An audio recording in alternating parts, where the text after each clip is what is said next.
201. The second fight with Dumbledore. Cyrus stepped into the Forbidden Forest, and a cold, damp chill wrapped around him.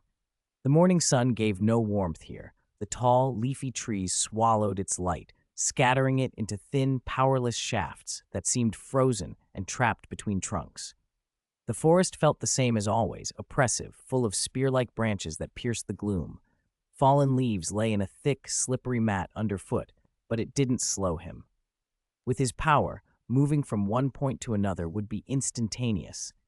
Yet, the Triwizard Tournament was judged on more than who arrived first. Judges considered performance along the way and information gathered. Ordinary competitors struggled merely to reach the finish line intact.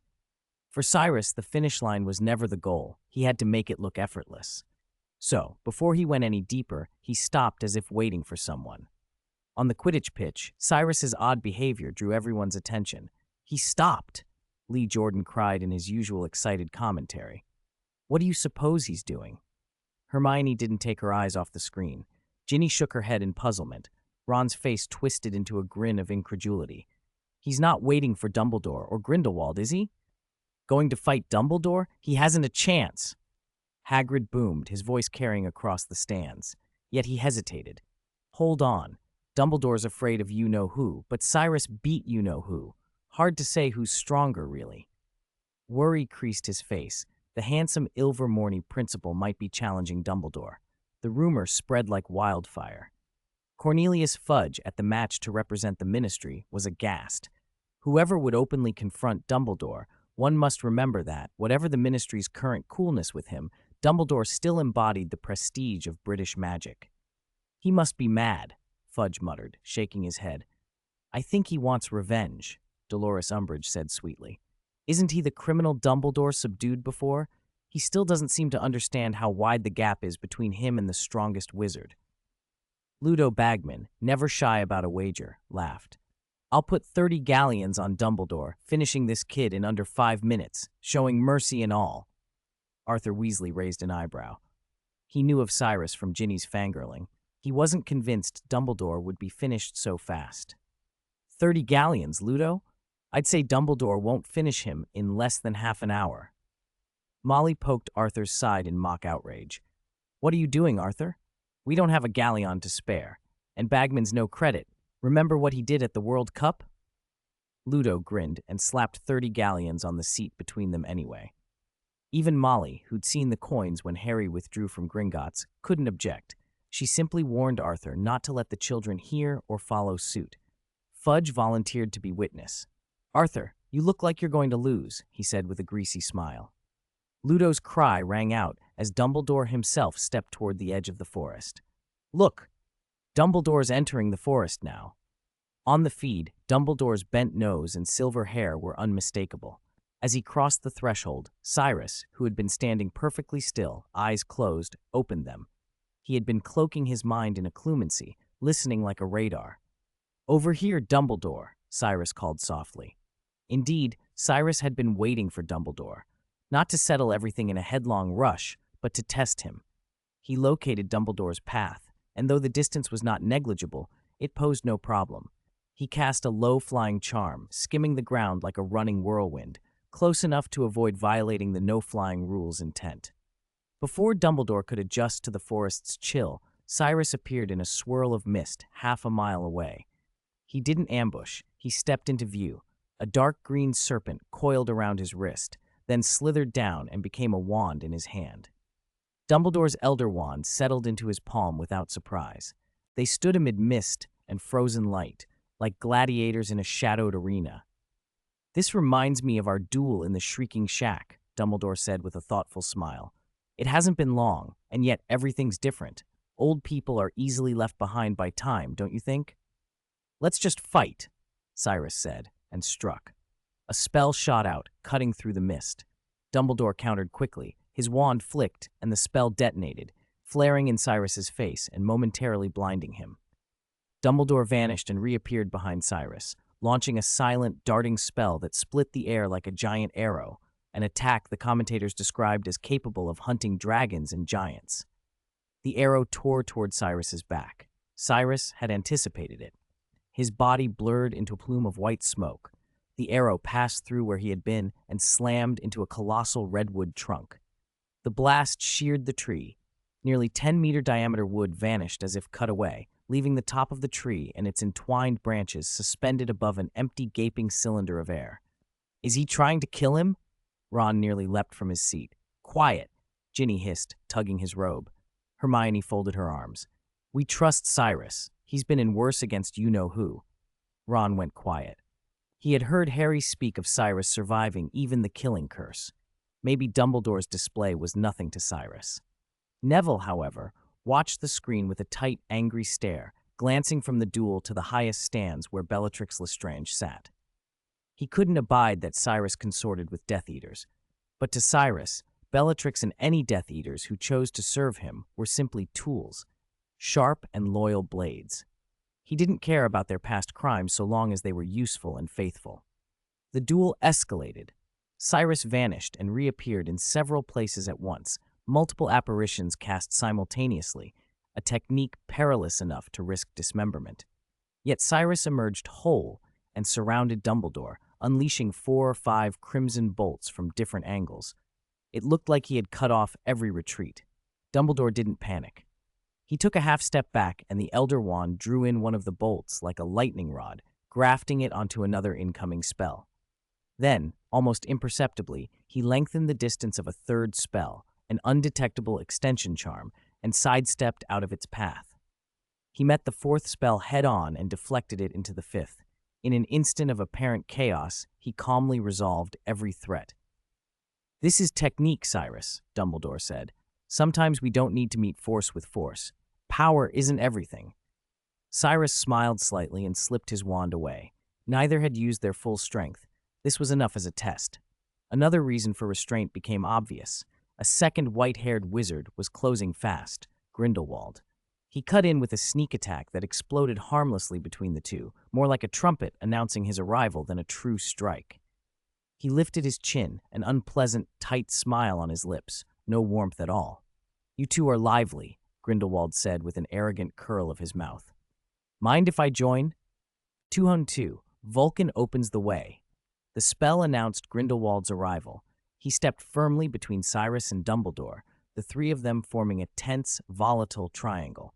In the stands, Hagrid nervously clenched his fists, which looked bigger than cauldrons. Grindelwald and Cyrus wouldn't team up against Professor Dumbledore, would they? Every whisker on his enormous face twitched with worry for Dumbledore. "Is that wizard Grindelwald very strong?" "Isn't he the man Dumbledore defeated?" Ginny retorted. The legend of Grindelwald was so old that most younger witches like Ginny only knew of him from the occasional chocolate frog card. Hagrid paused, choosing his words. "He's one of the most dangerous dark wizards in the world. Let me put it like this. People call Dumbledore the greatest wizard because he defeated Grindelwald. Dumbledore had made many enemies in his life, but Grindelwald was the only one whom history put on the same chocolate frog card. You could almost say Grindelwald's defeat was the brightest jewel in Dumbledore's long list of achievements." "He lost to Dumbledore once," Hagrid said anxiously. "He's terrifyingly evil. I'm worried he and Cyrus might—" He stopped, voice trailing. Ginny bristled. "What are you saying? If Grindelwald's a dark wizard, there's no way Cyrus would associate with him." She had, perhaps, idealized Cyrus a little too much. Cyrus did not plan to team up with Grindelwald, but not because of lofty ethics. It wasn't necessary. As if to prove her right, the moment Grindelwald appeared, Cyrus put his wand away. He said a few words and turned to leave. Watching, Hagrid wiped his eyes and sobbed. "Good man. He's a righteous person." Relief washed over him. "I'm so glad he's on Dumbledore's side." "I'm a little curious what they said," Ginny murmured, pursing her lips. Meanwhile, in the Forbidden Forest, the scene rewound to the moment Grindelwald first appeared. "You're a little late. We're already finished here," Cyrus said softly, then corrected himself. "Perhaps not late, just in time for you. I won't disturb the two of you." He sheathed his wand and began to leave, adding, "Those magic drones can only transmit pictures, not sound. Talk freely if you've anything to catch up on." He left with a casual flourish, leaving Dumbledore and Grindelwald facing one another. Two men, each over 100 years old, and suddenly the air between them felt awkward. After so much time apart, they ought to have had 1,000 things to say, and Grindelwald ought to have had a lifetime of grievances, but neither was as impulsive as they had once been. Grindelwald broke the silence first, but not by dredging up the past. He glanced toward the path Cyrus had taken, surprise in his voice. How much does he really know? I don't suppose you've been broadcasting our affairs, have you? That's not like you. Surely you wouldn't talk about us. That's what I'd like to know, Dumbledore said calmly. He seems to know things he shouldn't. Recalling what Cyrus had done in the last year or two, Dumbledore thought Cyrus ought not to know so much, yet he knew more than anyone. Vault 12 and ancient magic, the locations of every Horcrux. Even Lord Voldemort didn't know about that. The Slytherin wand lost for centuries, and Dumbledore's own past with Grindelwald. But Dumbledore didn't dwell on why Cyrus knew these things. Cyrus, born from a diary and different from Voldemort from the start, possessed magics Voldemort could not fathom. A sight into ancient magic, perhaps even a prophetic gift. It was Grindelwald's next words that stung. He looked at Dumbledore as if he were seeing a stranger. Since their reunion 50 years ago, this was the first time Dumbledore did not avert his gaze. I was never ashamed, Dumbledore said earnestly. Ah, Grindelwald replied. You've changed so much. I feel as if I never really knew you. Since his escape from Nurmengard, Grindelwald had devoured newspaper clips about Dumbledore.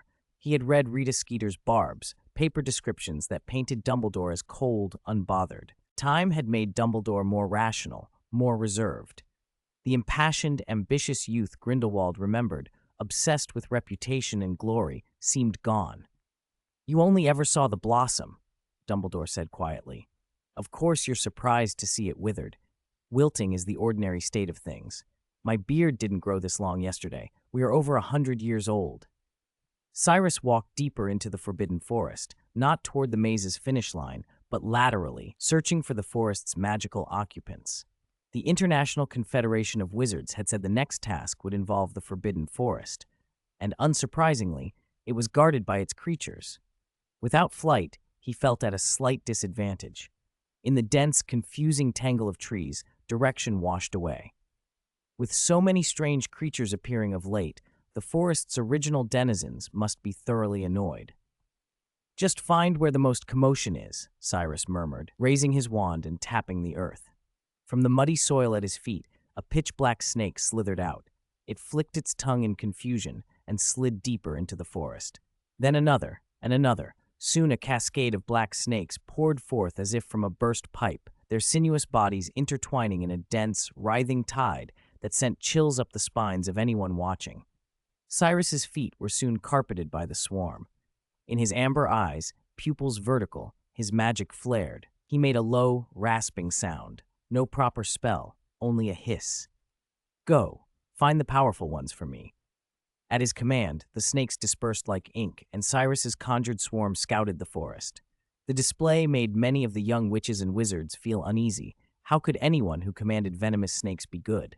Still, some witches' eyes shone with admiration. Slytherin students were divided. Some of their parents had already followed Voldemort and Barty to France, and opinions about Cyrus were splintered. Whether feared or idolized, they watched with greedy fascination. It took Cyrus only minutes to map the forest in his head. The snakes had been fleshless phantasms, conjurations laced with ancient magic that darted like black lightning, returning the layout of the Forbidden Forest to his mind. He quickly located a dragon, a Romanian longhorn. Its black scales contrasted against two enormous golden horns that glinted like spears. It was as long as 6 or 7 men, its jagged spine leading to devilish wings and powerful forelimbs. Beneath it lay the shredded carcass of a colossal horned serpent. The dragon had torn open its thick hide, guts spilling into a blood-stained pool. The longhorn seemed ready to feed, but Cyrus's sudden presence roused its anger. It roared, a sound like a lion driving off a hyena, and planted its forelimbs over the corpse to protect its prize. Its longest fangs were longer than Cyrus's arm. Cyrus scanned beneath it and saw no eggs. The second task probably had nothing to do with the Black Lake. This was a male dragon, less frantic than a brooding female over eggs, but more dangerous in raw combat. Male dragons were fighters through and through. Even a dragon on a screen made the crowd gasp. But Cyrus ignored the warning and walked straight toward it. The Romanian longhorn lowered its massive head like a bull preparing to charge. Its throat swelled, scales flushing red as it drew in a terrible breath, and then launched a torrent of dragonfire. The heat warped the air. Trees caught and turned instantly to charcoal, crumbling into pale ash. Damp earth dried in moments. Rotten leaves crisped and twisted until they were brittle. The sudden inferno spread beyond the immediate blast, setting whole patches of the forbidden forest alight. The flames rose high, a blood-red ocean of fire. "Roar!" the dragon bellowed, triumphant, as it stood amid the blaze like a demon risen from hell. "He won't be burned to death, will he?" Siamus whispered, though he didn't know Cyrus. Many of the young wizards felt the same dread. A dragon was among the most powerful creatures in the world. Surviving that kind of attack seemed impossible. The flames were hot enough to redden and almost melt stone. But Cyrus proved their fears needless. In the heart of the inferno, a dark figure walked with impossible calm. The flames licked his cloak and yet seemed to part around him, not so much respecting him as answering him. With every step they divided neatly to either side, and Cyrus, illuminated by fire, sounded like something half divine when he spoke. "Fire god, clear the way." The sea of flame parted as though obeying a god. The dragonfire yielded to his command, contained and still, leaving a scorched but clean path like a road to the heavens.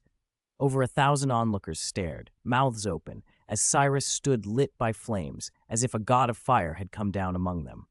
"My goodness, he's practically a god," breathed more than one of the Muggle-born students, struck by a sudden flicker of religious awe. Some thought of Moses parting the Red Sea. There are no literal gods here, but for a moment, Cyrus looked like one. To him, though, fire was a tired trick. The Romanian longhorn, checking its better judgment, was not intimidated enough to flee. Its most dangerous weapons were not merely its breath. Its golden horns, 2 huge spears, were lethal. The dragon's massive body crouched, muscles tensing. With a powerful beat, it reared up and launched itself into the sky, the fire still coiling around it like a wreath. Ron stared blankly, as if his energy had been drained from him. He slumped back and muttered, "Did I see that right?" "You saw right," Hagrid said, tears in his eyes. The Romanian longhorn escaped. "Look how scared it was. I knew dragons aren't dangerous at all. They're just big babies. Wizards are the dangerous ones." 203. You're a bit too extreme. Cyrus never expected the Romanian longhorn, so fearsome in appearance, to simply turn and run. Yet for the beast, it made perfect sense. Even a mighty dragon has sharp instincts, and Cyrus radiated such overwhelming dominance that the creature lost the will to fight. In a Romanian dragon sanctuary, failing to sense danger is a death sentence. "Don't go anywhere," Cyrus said, raising his wand toward the retreating dragon. A black chain shot from the tip, iron links rattling as it flew like a living snake, wrapping around the dragon's throat, claws, and powerful wings. Cyrus felt a tremendous tug in his hand, as if he had grabbed hold of a speeding locomotive. To any ordinary wizard, hauling on a dragon would be futile. Dragons simply wouldn't notice a human tugging at them. But Cyrus was not ordinary. Though his robe hid a slight frame, his feet seemed rooted to the parched earth, and the strength that flowed through him matched that of a dragon. Like Antaeus of myth, he drew limitless power from the ground beneath him. The great beast was reduced to a helpless kite. Still, the dragon was a dragon. On pure strength, it had the advantage. The longhorn surged forward, and Cyrus's feet gouged deep ruts in the soil, but he did not panic. He yanked the wand back, unleashing a sudden, explosive burst of force. The air tore with a thunderous crack, and the dragon, hauled like a kite, was ripped from the sky and smashed hard to the ground. Its heavy bones shattered a line of ancient trees. It threw its head back and wailed, but the iron chain held it fast, coiling tight so the creature could only lie there, unable to roll over. Cyrus did not kill it. He had Newt in mind, and killing a dragon would have been messy. If he'd wanted to finish it, he wouldn't have needed any more moves. 1,000 wizards stood motionless, mouths open.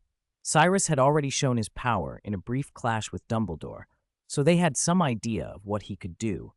But seeing a man drag a flying dragon out of the sky with his bare strength left them staggered. Was he a wizard? A dragon who had learned to cast? An entirely different breed of being?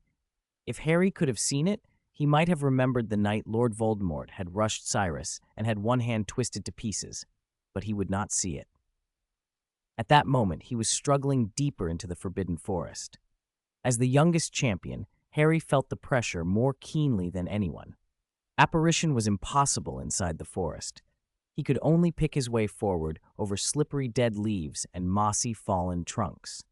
He had been in the Forbidden Forest before. The furthest he'd ever gone was the time in his second year when he, Ron, and Cyrus had tracked spiders, but that had only been a half-hour's wander. This time, he'd already passed the scorched hollow and the dried, discarded spider corpses, skeletons like withered thorns in the parched earth. He knew he'd come far. His heart pounded with every breath, fear and tension making him feel acutely alive. The canopy overhead was thick, gray-green light sifting through dense branches until the deeper he walked, the darker it became. He switched his wand to his left hand, tightened his grip on the magic gun with his right, and felt his palms sweat. It steadied him. Dumbledore had told him to summon the gun after entering the forest. Dumbledore had replenished some alchemy bullets for him and even taught him how to make them, though Harry had never mastered it. What mattered now was finding Cedric. The task was harder than he'd imagined. Without Cedric, it would be nearly impossible. They had agreed to signal with sparks once inside the trees, but that had been useful only at first. Now the sky was gone. Harry could only push on, guided by his first impressions, but the forest was a maze. Getting lost was all too easy. He found no sign of Cedric. Then, nearby, a rustle in the undergrowth put him on instant alert. Something golden burst out. Harry's mind emptied. He couldn't think of a spell. His hand moved on its own. He raised the gun and pulled the trigger. Bang! The magic bullet flashed out but struck an invisible shield and ricocheted. The spell had been a fully powered Expelliarmus, strong enough almost to shatter a shield charm. A woman glared at him. "Is that you, kid?" Cassandra Vori snapped, furious. If she hadn't been ready with a precast shield charm, Harry's shot would have hit her. Relief washed through him when he recognized her. Cassandra's face was unforgettable. "Miss Cassandra Vori?" he said. "I thought." "Call me Miss Cassandra Vori. We're not that familiar," she replied coldly. "All right, Miss Cassandra Vori." Harry forced a smile. Seeing someone he knew was a comfort. "We should cooperate," he suggested. She considered him a moment, then nodded. Cassandra cared more about the power struggle between Cyrus and other dark figures like Dumbledore and Grindelwald than about school rivalries. Helping Harry remove the Durmstrang champions first and dealing with others later made sense. "I don't mind," she said, "and it would be best if the Beauxbatons champions were gone after the first task." "The rules say the Beauxbatons champions can't be eliminated," Harry reminded her in a low voice. Cassandra's eyes flashed. "Are you naive, boy? If everyone obeyed the rules, your name would never have come out of the goblet." Harry went quiet. She was right. The rules had already been violated before the contest even began. "So what's your plan?" he asked. "The rules may protect them from elimination," Cassandra said, "but they don't stop them from withdrawing." "I don't think they'll willingly withdraw," Harry said. "If they won't withdraw gracefully," Cassandra said with a cold smile, "we'll help them do so." Her voice was smooth and smiling, but her words were ruthless. "If we beat them badly enough that they can't continue, that's the same as withdrawing. Besides, this is the Triwizard Tournament. 1 or 2 deaths isn't unheard of." Harry stared. She was beautiful, and she sounded monstrous. He tried to dissuade her. "You can't be serious. You can't just kill people." "They're Death Eaters," Cassandra shrugged, rolling her eyes. "Mr. O. Cyrus told me the Beauxbatons champions were replaced. One is part Vila, the other 2 are Death Eaters. Why feel sorry for Death Eaters? Death Eaters are still people." Harry started, then stopped, remembering. He had been through things the others hadn't. He knew the cruelty of Voldemort and his followers. He wouldn't kill them, but he didn't object to using harsh measures to stop them. "Anyway," Cassandra said, "we need more help. 2 Death Eaters might be more than we can handle alone." Her logic was grimly practical. Death Eaters were not mere thugs. The elite among them could have been professors or even deans if they'd chosen different paths. The terror behind Voldemort's name had been the Death Eaters, and the Order had paid dearly fighting them. "I can't find Cedric," Harry admitted. He's capable. He could handle himself. Then we'll rely on luck. But I have a way to find those two, Cassandra said with a small, proud smile. Mr. Cyrus taught me to use the black mark. 204. Death and Betrayal. A black mark? Harry jumped. You're not going to cast a black mark to lure them here, are you? Casting a black mark would certainly be flashier than throwing a few sparks, but Harry thought it a terrible idea. He pointed carefully at the golden snitches hovering in the sky. Those snitches are watching us. If you put up a black mark, everyone will see it. What was the difference between projecting a black mark in front of 1,000 people and detonating a powerful spell at close range? Its severity was probably second only to openly using an unforgivable curse. Cassandra rolled her eyes. Of course not. Even if I put one up, they'd have to be willing to come over. There were only 2 Death Eaters in the Forbidden Forest right now. They wouldn't openly use a black mark to communicate. Anyone who saw it would know it was a trap, especially since, besides Cassandra, the only other person who would do something like that was probably Mr. Cyrus. They wouldn't run to their deaths.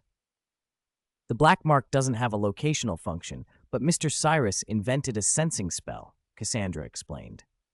The view of her talking to Harry appeared on the big screen. If they're close enough, we can sense them.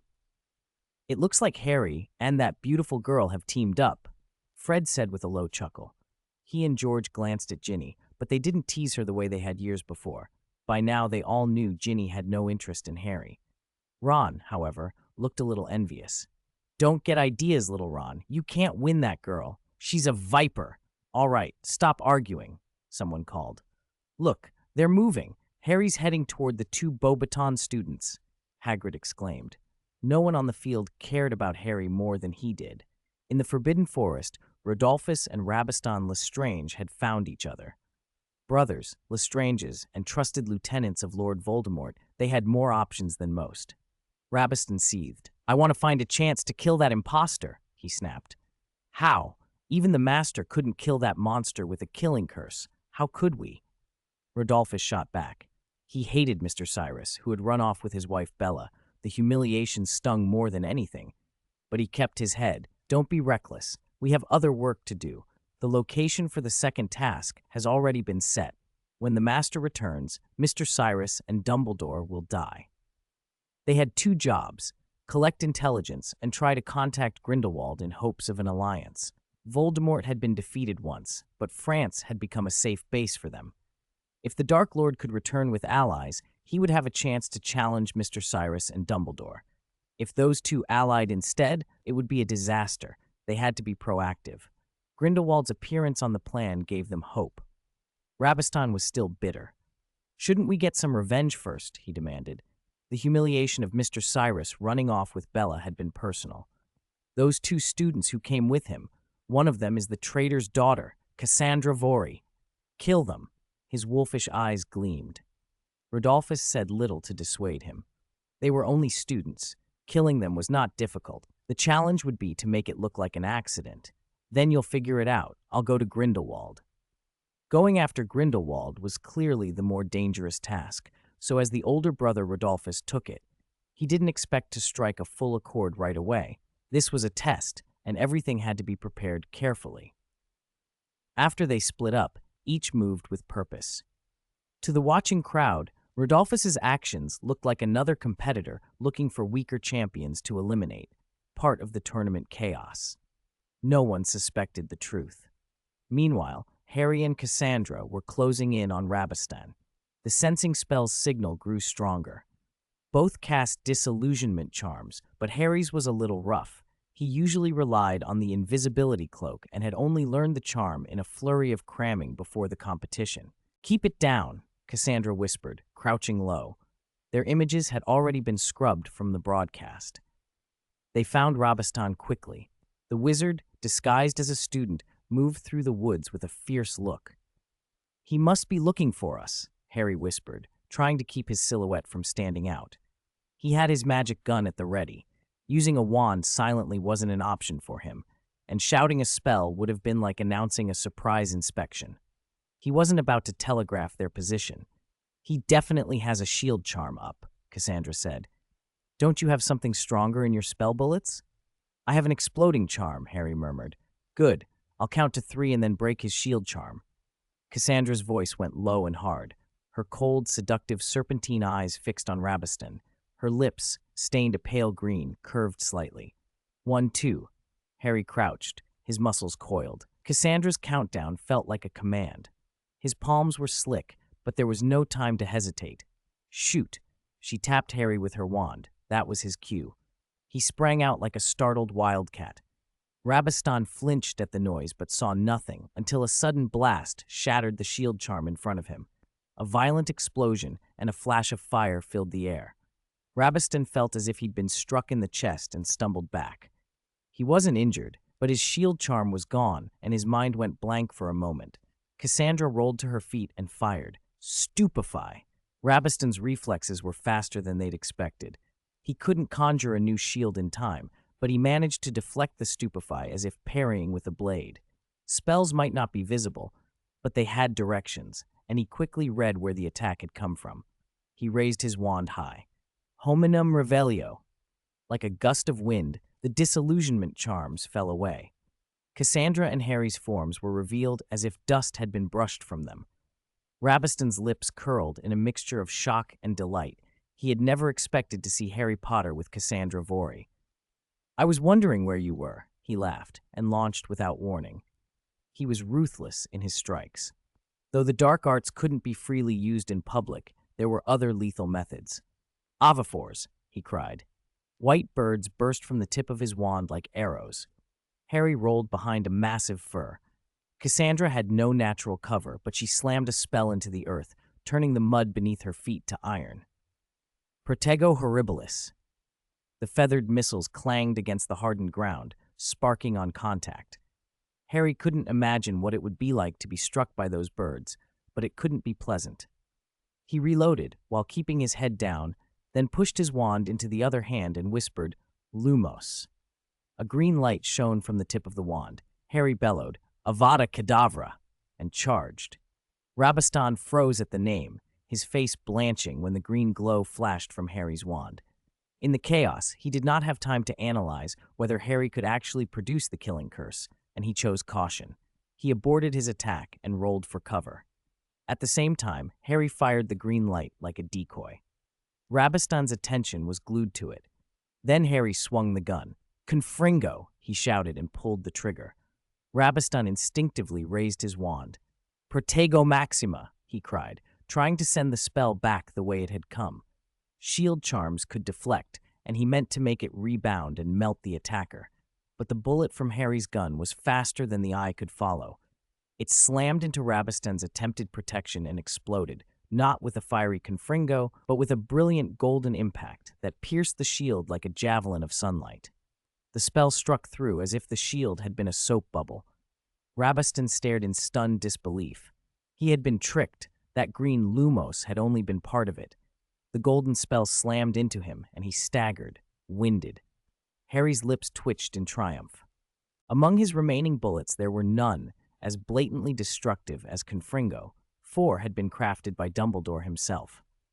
The exploding charm and the golden striking bullet he'd just used were part of that set, and that was why they hit so hard. Cassandra stepped forward without hesitation. Her wand flashed, and her golden hair whipped like living silk. Sectum Sempra! Invisible blades sliced through the air and cut into Rabiston's chest. Blood soaked his robes in a heartbeat. The pain came a moment later, crushing and overwhelming. He felt warmth draining from him, like the cold sinking into Azkaban ice. His vision dimmed. He had the sensation of being submerged in freezing water. Harry was close enough that some of the spray spattered his face. Up until minutes ago, Harry had been talking about bringing Death Eaters to justice. In the moment a man bled out before him, words felt feeble.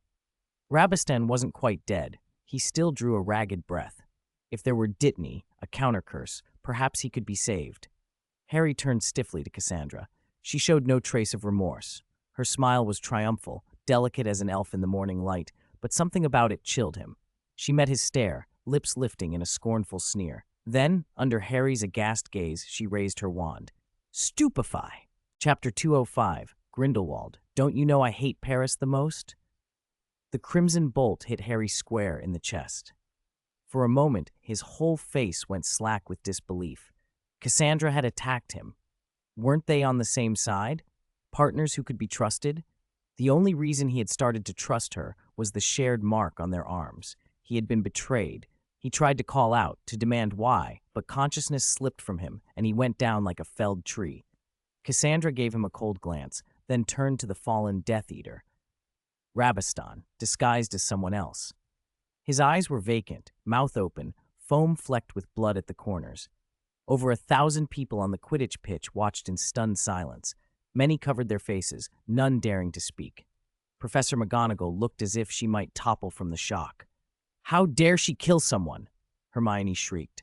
Protected by Hogwarts for so long, she had never imagined such cruelty. Cassandra's action was impossible for her to accept. "How dare he?" someone else cried. "Harry Potter and that woman murdered the Beauxbatons champion. They're lunatics," another voice accused. "Stop the match." The judge's box and the high-ranking ministry delegation erupted. Cornelius Fudge was sweating openly, pale with dread. If this escalated, it could ignite a diplomatic crisis between the British and French ministries. The Triwizard Tournament had always been dangerous. History held casualties, but never had a champion actively killed another champion. At that moment, Harry and Cassandra were at the center of a storm. "Stop the match immediately," Scrimgeour barked, cutting past the still flustered Fudge and addressing the judges, his gaze landing on Babajide and, curiously, on Barty Crouch Jr. To his surprise, the woman playing Madame Maxime sat serene and unreadable, her expression blank.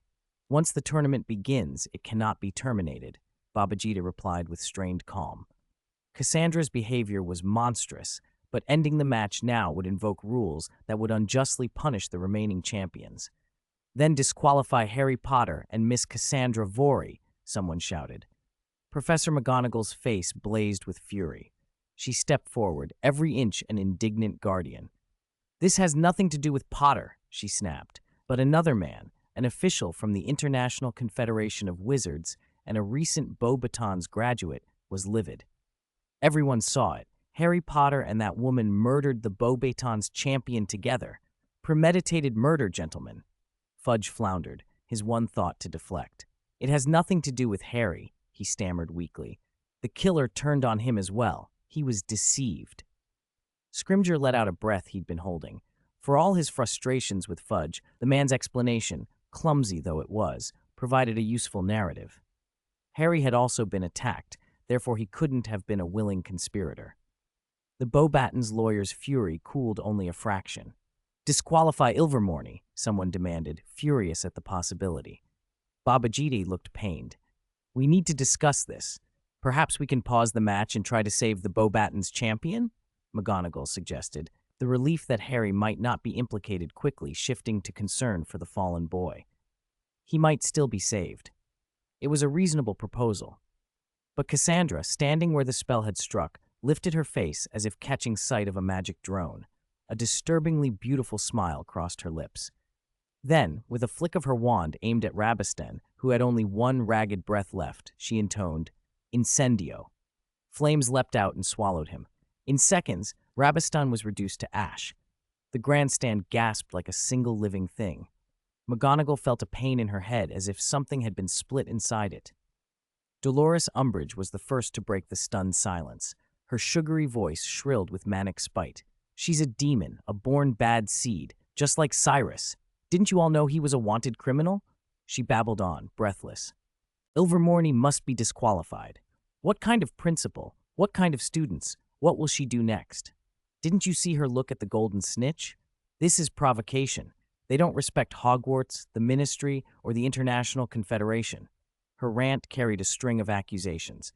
About Cyrus, about Ilvermorny, and she piled them on like a woman trying to bury dissent beneath noise. She finished with a triumphant little smirk. Bellatrix Lestrange had reached the end of her patience.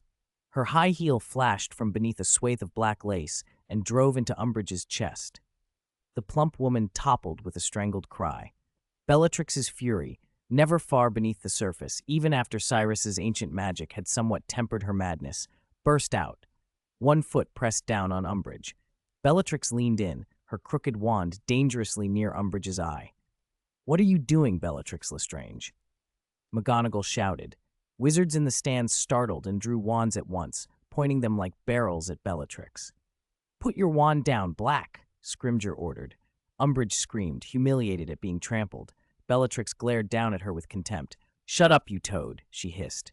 "Say another bad word about Cyrus, and I'll see to you. Don't worry, I won't let you die quick." "Stop," McGonagall moved between them, pulling Bellatrix back. "We need to be rational." "Rational?" Umbridge protested, a foaming vindictiveness in her voice. "How can you ask me to be rational? A Death Eater, imprisoned in Azkaban for 12 years. She and that Ilvermorny witch, bad seeds. The match must be terminated. Ilvermorny disqualified. Put them all in Azkaban." A crisp tap on the table silenced Umbridge. Vita, the Durmstrang head, had finally spoken, calm and collected. "Why not hear Madame Maxime's opinion?" he suggested softly. All eyes turned to Barty, the Maxime figure, still composed in her chair. Barty's face betrayed inner turmoil. Cassandra's murder of Rabastan was damning, but this was not the moment to strike at Cyrus. Voldemort's desire for Cyrus in the tournament, Lucius's insistence, Barty's own guilty conscience, everything made it impossible to act rashly without exposing himself and others. He swallowed his anger and made his choice. "The match continues," Barty said, voice cold. "The Triwizard Tournament is not a playground. The Beauxbaton champion had long been prepared for sacrifice. Even that was a twisted attempt at justification, but it had weight." Umbridge flared with indignation, but had no further room to maneuver. Bellatrix returned to her seat, a dangerous smile on her lips, her wand still clutched. In the Forbidden Forest, Cassandra couldn't see the chaos in the stands, but she had expected the reactions. Murder would be scandalous. She'd planned for the match to be halted, which was one reason she had knocked Harry out. She had wanted to teach him a lesson, make him less naive, while also protecting him. As for the trouble she had just invited for Cyrus, that had been tacitly approved. Cyrus had shown her how to use the black mark. He had anticipated Barty Crouch Jr.'s reluctance to act against him openly. The Dark Lord's plans made some enemies untouchable for now. Cassandra had thought disqualification likely. She had not expected an outcome so muted. Voldemort's followers were more cautious than she'd expected. "After this," she mused with a smirk, "those students will be terrified of me." Rodolphus Lestrange moved through the misted paths until he found Grindelwald. The elder wizard had long since parted ways with Dumbledore. He no longer seemed like a man interested in the tournament, but like someone enjoying a morning walk. After 50 years in Nurmengard, the air of a forest was a small freedom. The dampness tasted of liberty, if one could ignore the lingering stench of Death Eaters. "Are you coming out now, or never?"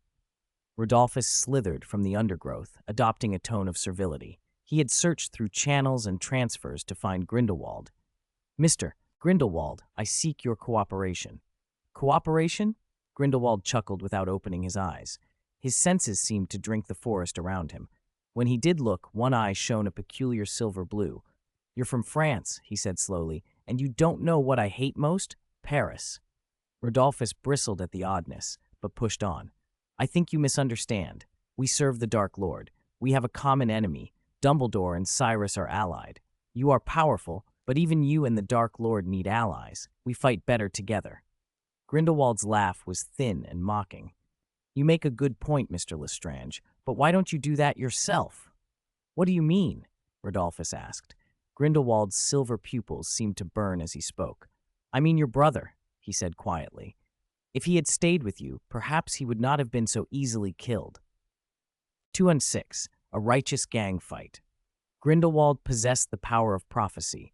The instant he stepped into the forest, he saw Rabastan's death. He had even wanted, in that same vision, to kill Rodolphus. The Death Eaters assumed the Dark Wizard had left the tower to settle a score with Dumbledore, but Grindelwald had left Nurmengard because of what he had seen: clocks, darkness, curtains, and death. Dumbledore's ashen corpse. He had broken 50 years of self-imposed imprisonment to try to change that future. Grindelwald didn't see who had killed Dumbledore, but he didn't need to. Only one man could have done it: Lord Voldemort. Grindelwald stood with his hands clasped behind his back, his wand rubbing idly against his fingertips. His dangerous gaze pinned Rodolphus in place and made the man feel a cold that crawled into his bones. More than the stare, it was Grindelwald's words that worried Rodolphus. Rabistan? What happened to him? Rodolphus demanded. Grindelwald merely glanced at him with a mocking lift of his mouth. He didn't answer, and he didn't move to strike. Killing Rodolphus would have been easy, but pointless. Rodolphus was a small piece on a board where the real prize, Voldemort's resurrection, would still happen. Worse, if Grindelwald disqualified himself for a foul, he might ruin his chance to alter the vision. So he waited. Rodolphus's mind raced. Could it be Cyrus?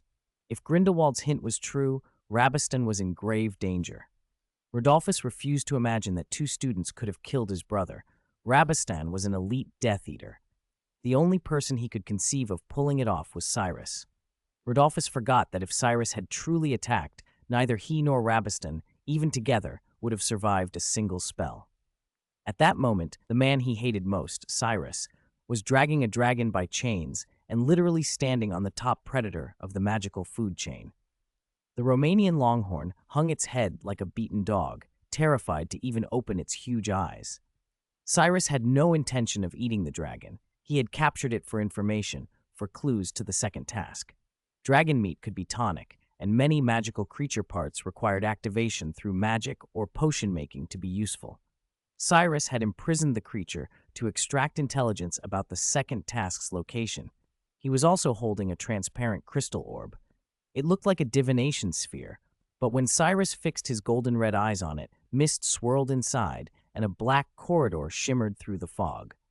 The scene felt familiar. "This must be where the second task will take place," he murmured. He did not linger decrypting the image. With a hard tug, he tightened the iron lock around the dragon's throat. The metal burned through scale like a branding iron and fused to the flesh.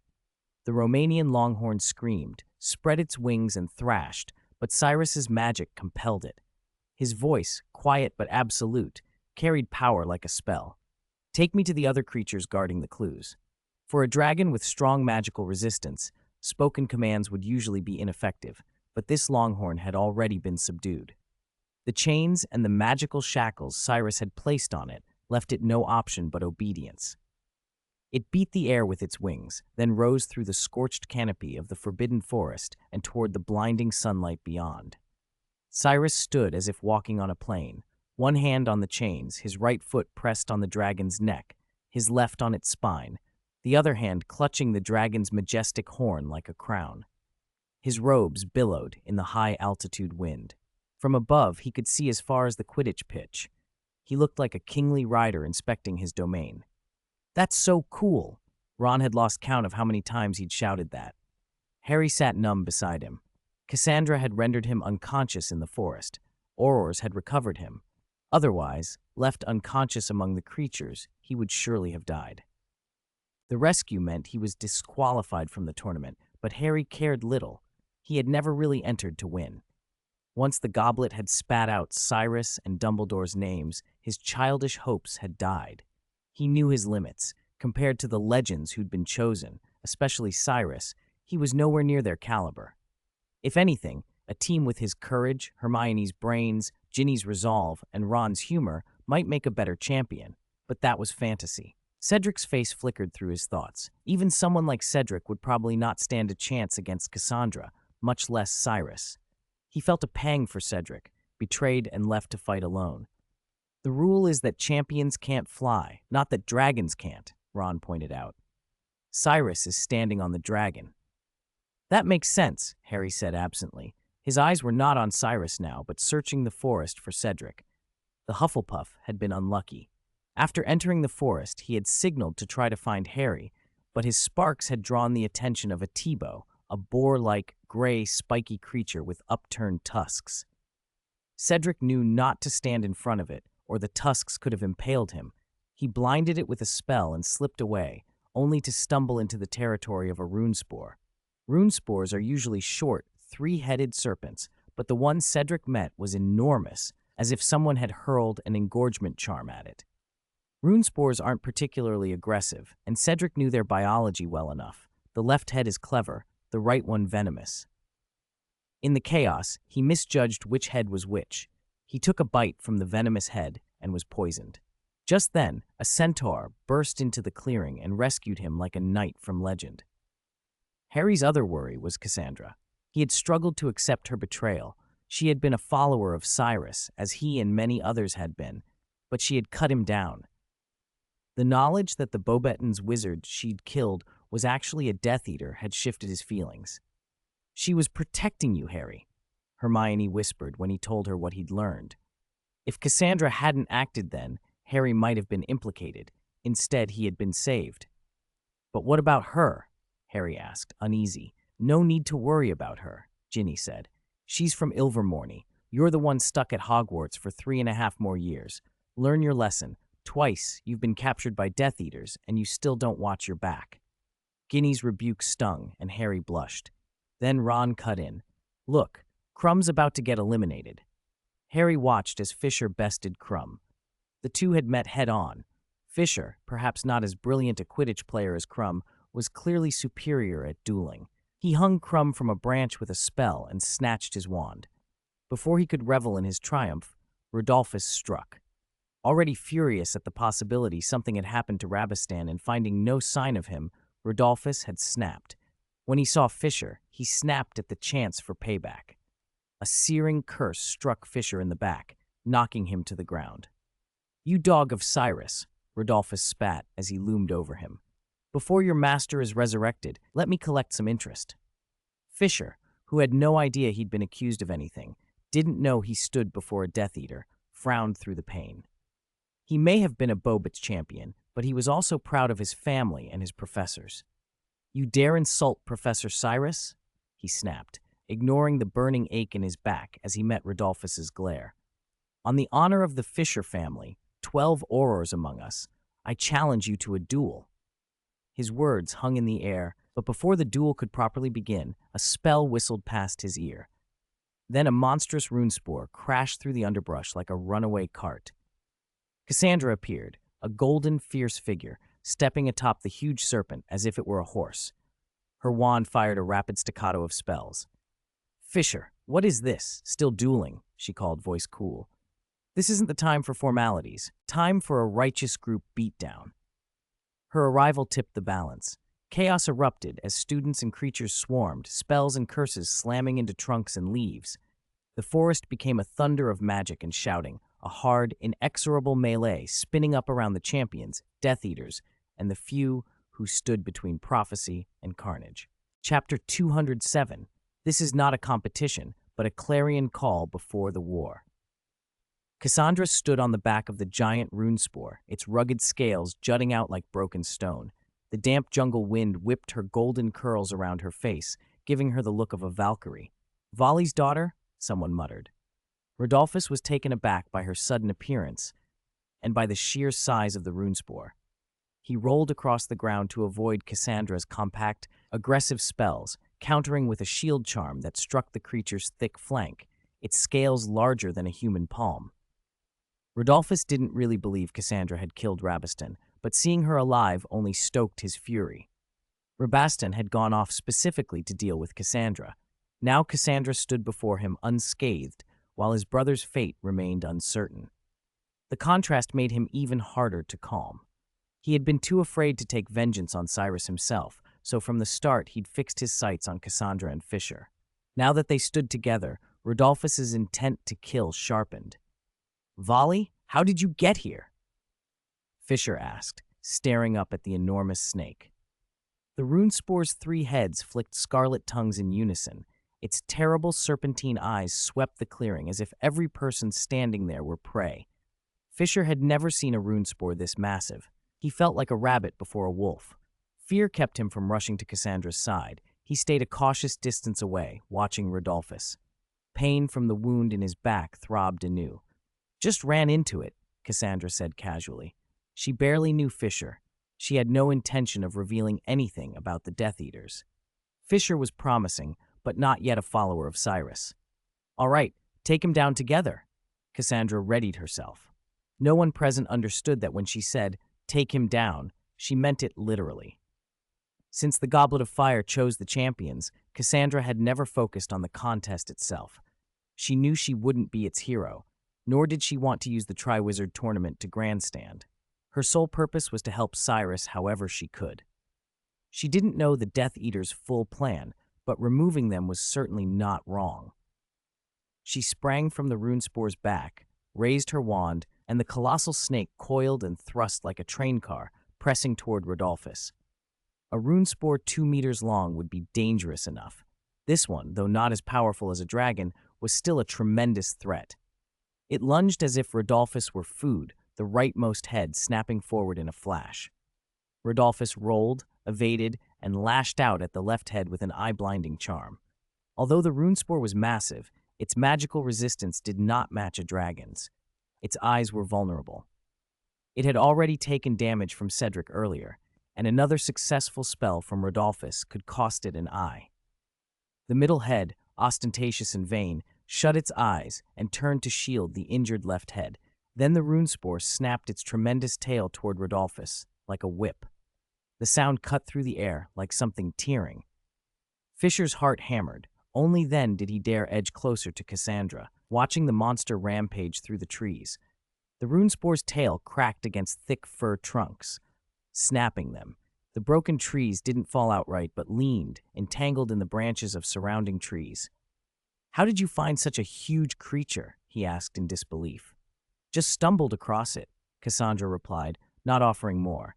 She hadn't merely found it. Taming a magical beast that size had required effort. Cyrus had special methods with snakes. The ancient magic mark Cyrus had left on her arm was not mere ornament. He had woven his magic into it.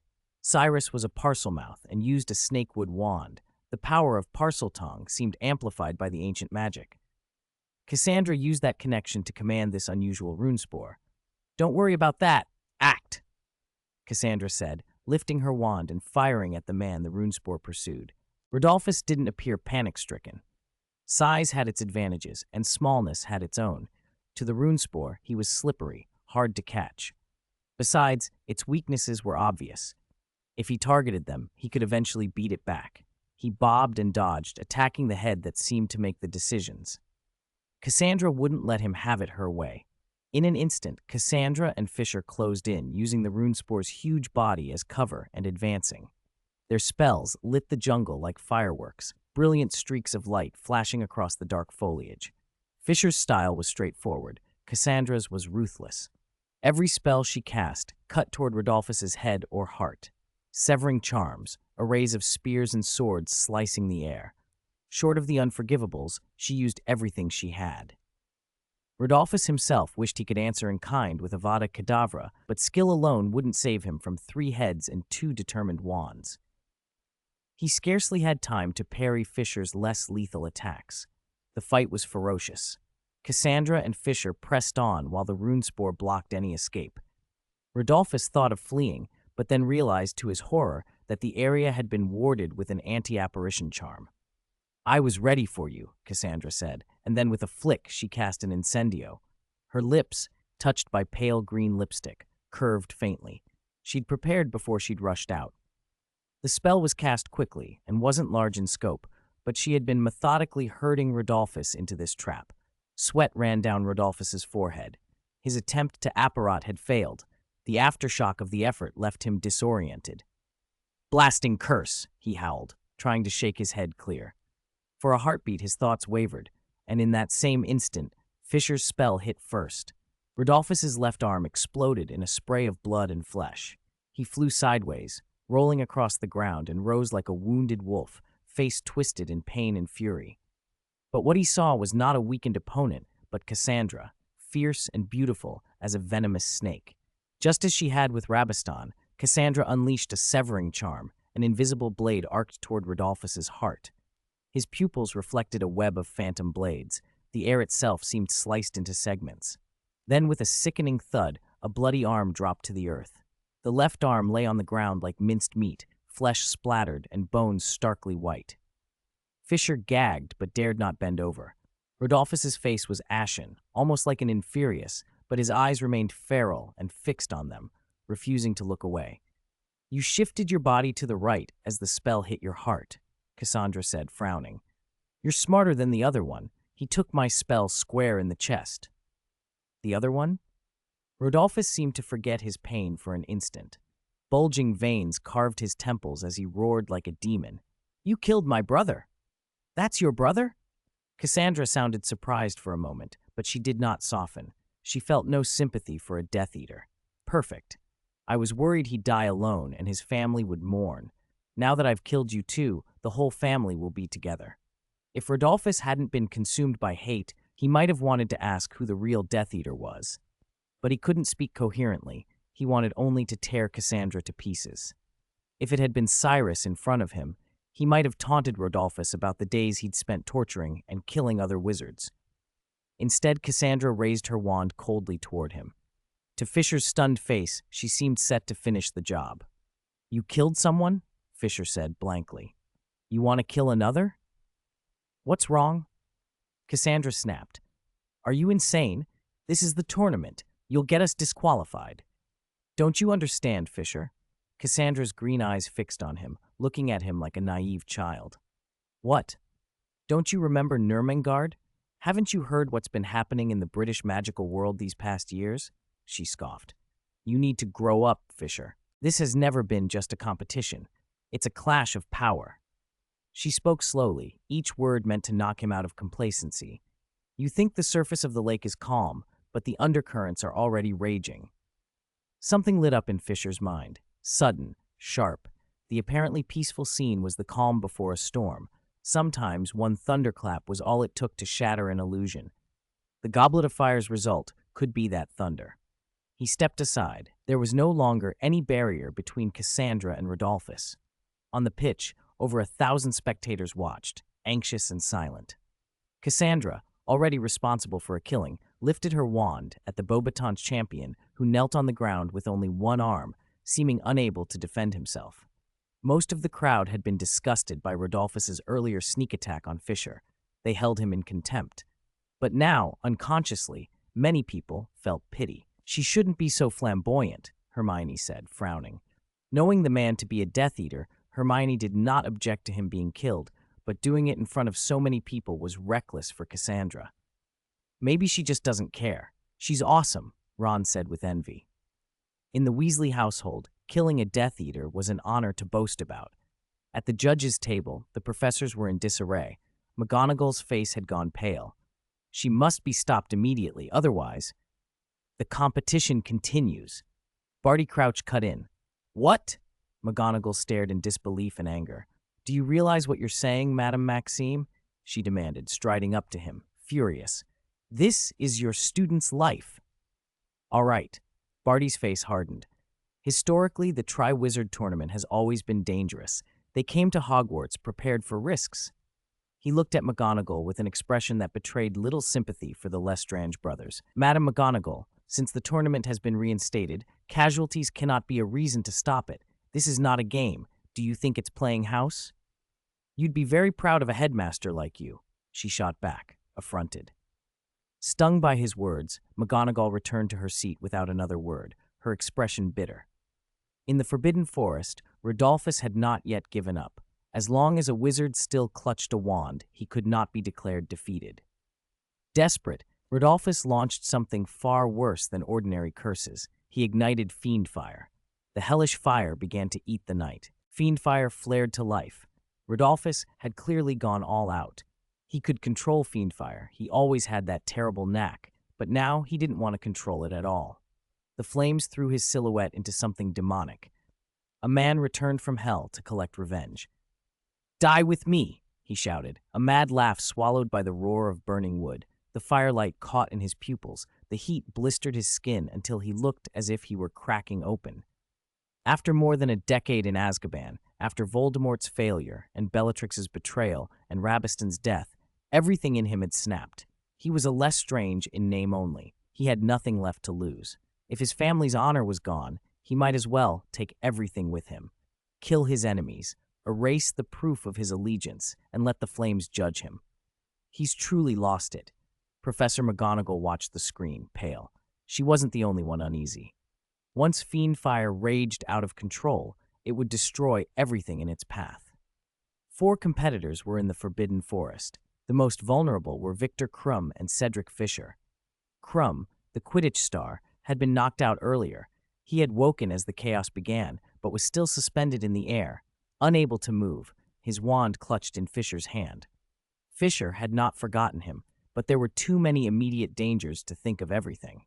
Cassandra and Fisher were completely ringed by flame, facing Rodolphus through a wall of heat. The temperature made it hard to breathe. Even Cassandra's usual composure had melted away. Sweat had matted her golden hair into clumps against her forehead. Rodolphus laughed again, as if the flames were a feast and his own death a delight. He sneered at the anti-apparition charm Cassandra had set. What had been meant to trap him had turned into a cage that trapped her in the fire too. "How ridiculous," he shouted. "You dug your own graves." "What do we do?" Fisher shouted over the crackle of burning cedar and falling embers. "Figure something out for yourself. I'm not your mother," Cassandra snapped, more from edge than humor. She had expected Rodolphus might simply cast the killing curse and be disqualified. She had never imagined he would be willing to die with them. In the flames, her green eyes narrowed. Only fiend fire could erase the bodies and the evidence he had been a Death Eater. Perhaps mutual destruction was his only way out. The fiend fire surged around them like a living thing. Cassandra swung her wand to push a stream of flame aside, but the blaze answered in force. It could not be contained. They fell back, magic chipping away at the inferno in front of them, while an implacable wall of fire closed behind. When Cassandra looked again, Rodolphus's figure was lost, swallowed by smoke and heat. "Fisher!" she called. The roar of the fire and the crash of burning trees muffled her voice, but Fisher heard. He hauled Crumb free from a branch just as another cedar snapped and fell. Crumb stood dazed, wand still in his slack hand, blinking as he took in the danger. All three instinctively backed into a tiny, desperate circle. There was no one else to follow. "Do you have any idea how to keep us alive?" Fisher yelled. "Plant your wands in the ground," Cassandra shouted. She stood on tiptoe, her body a line of steel against the inferno, and plunged her wand into the earth. Crumb and Fisher followed without hesitation. Back to back, they formed a tripod, 3 wands driven into scorched soil. "Stunning spell!" Cassandra cried. "Stunning spell!" Crumb responded. "Stunning spell!" Fisher echoed. From where their wands pierced the ground, a shimmering golden curtain unfurled. The curtains joined until they made a ring that held back the worst of the flames. It bought them a moment. Their magic, however, was bleeding away. The barrier could not hold forever. When their power ran out, the fiend fire would pour through.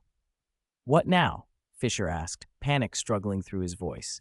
"Wait to die," Cassandra said, frank and furious. It was true. Leaving their wands planted was a temporary prison. Pull them and the flames would find the gap and consume them.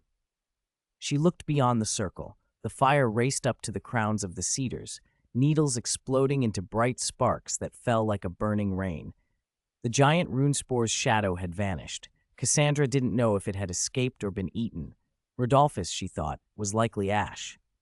"We're finished," Crumb said in Bulgarian, the Quidditch player's bravado gone. Cassandra wiped sweat from her brow, loosened her robe, and rolled up the sleeve of her left arm.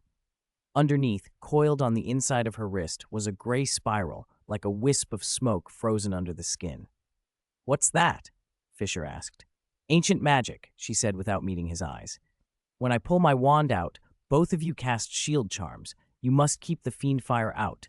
Her voice was steady, every word precise. They had to plug the second the anti-flame barrier failed. A delay of a second, and they'd be gone. Cassandra couldn't promise the plan would work. Ancient magic could not do everything, but it was the only chance. Krum nodded fiercely. Fisher tightened his grip on his wand. Cassandra pressed her thumb to the spiral on her wrist. The mark shivered. Something older than her smoothed into her like ink in water.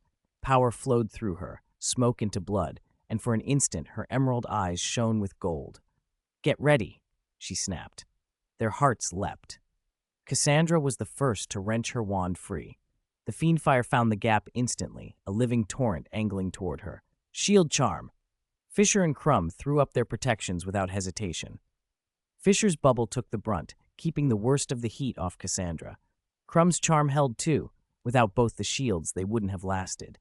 Cassandra held her wand aloft and intoned, "Flame separation." The inferno split.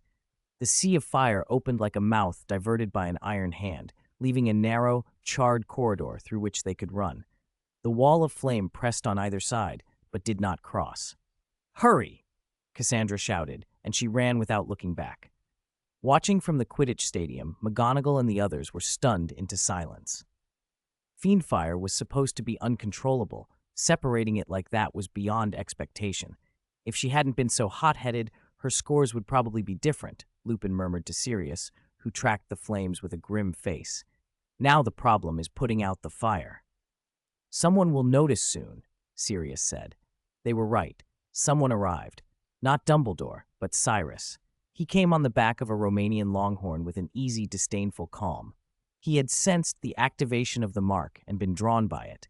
He saw Cassandra, Fisher, and Crumb emerge from the corridor and did not pursue them. Instead, Cyrus stooped to salvage the rune spore that was still alive and then put the fiendfire out as if stamping out a candle. The rune spore, its 3 heads twisted, reeked of burnt meat. Its less intelligent middle and right heads curled inward to taste their scorched flesh, a grotesque, stubborn life left in them. "If nothing else, Cassandra's useful," Cyrus said, almost amused.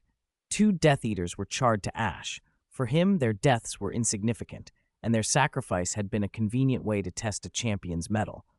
He stood on the blackened clearing where cedars had been reduced to stumps and gray smoke rose from the earth. Time for the first task to end. Cyrus rode the longhorn toward the finish line. A row of portkeys waited there, 12 keys, some already ruined, to carry the first champion back to the stadium. The crowd, the officials, everyone watching, leaned forward as he touched down on the Quidditch pitch. The blonde-streaked Cyrus stepped into sunlight, and for a moment the noise of the forest was forgotten. On the empty pitch, over 1,000 people leapt to their feet, cheering as if the contest's first victor had already been decided. Chapter 209. Mr. Cyrus. As long as I stand here, my students will not suffer. Mr. Cyrus stood in the center of the Quidditch pitch like a triumphant general beneath the gold of the setting sun. Over 1,000 voices cheered for him in unison. He was very popular with the younger wizards at Hogwarts. Despite his involvement in the Chamber of Secrets attacks, few had been seriously harmed. He had saved Harry several times, and he had taken part in last year's gathering. Harry's stories about him, told more as tales than fact, only increased his notoriety and support. Naturally, not everyone was pleased. Umbridge, humiliated by Bella in the stands, hated him. She could not stand that a fugitive from the Ministry's prison could be so handsome and adored. Barty Crouch Jr. watched from afar with a cold, unreadable look. 2 Death Eaters had been killed, powerful lieutenants of the Dark Lord, and he was not inclined to let that pass. Still, he held his hand, waiting for the tournament to finish. They waited through the afternoon. Mr. Cyrus strolled into the Great Hall for a leisurely lunch. Only as the sun finally slipped beneath the horizon did the last champion stumble out of the Forbidden Forest and back to Hogwarts, the old man Dumbledore, who must have set out early and only returned at night.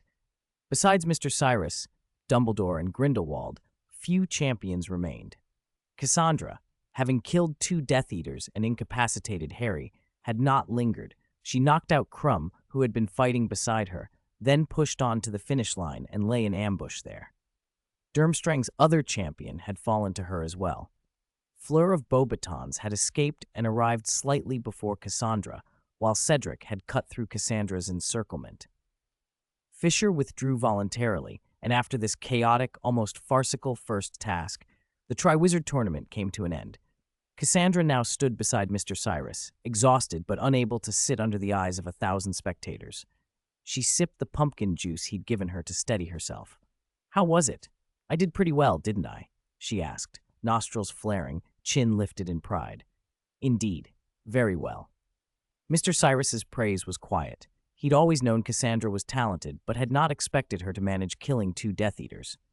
The little witch looked disheveled but striking, smudges on her fair face, hair singed and dry, clothes splattered with mud. In the dim twilight, those marks seemed to fall away and leave only a dazzling radiance around her. "But I suppose I won't be allowed in the next task," Cassandra said with a triumphant curl of her lip. "In the history of the tournament, I'm probably the only one to withdraw for killing too many people."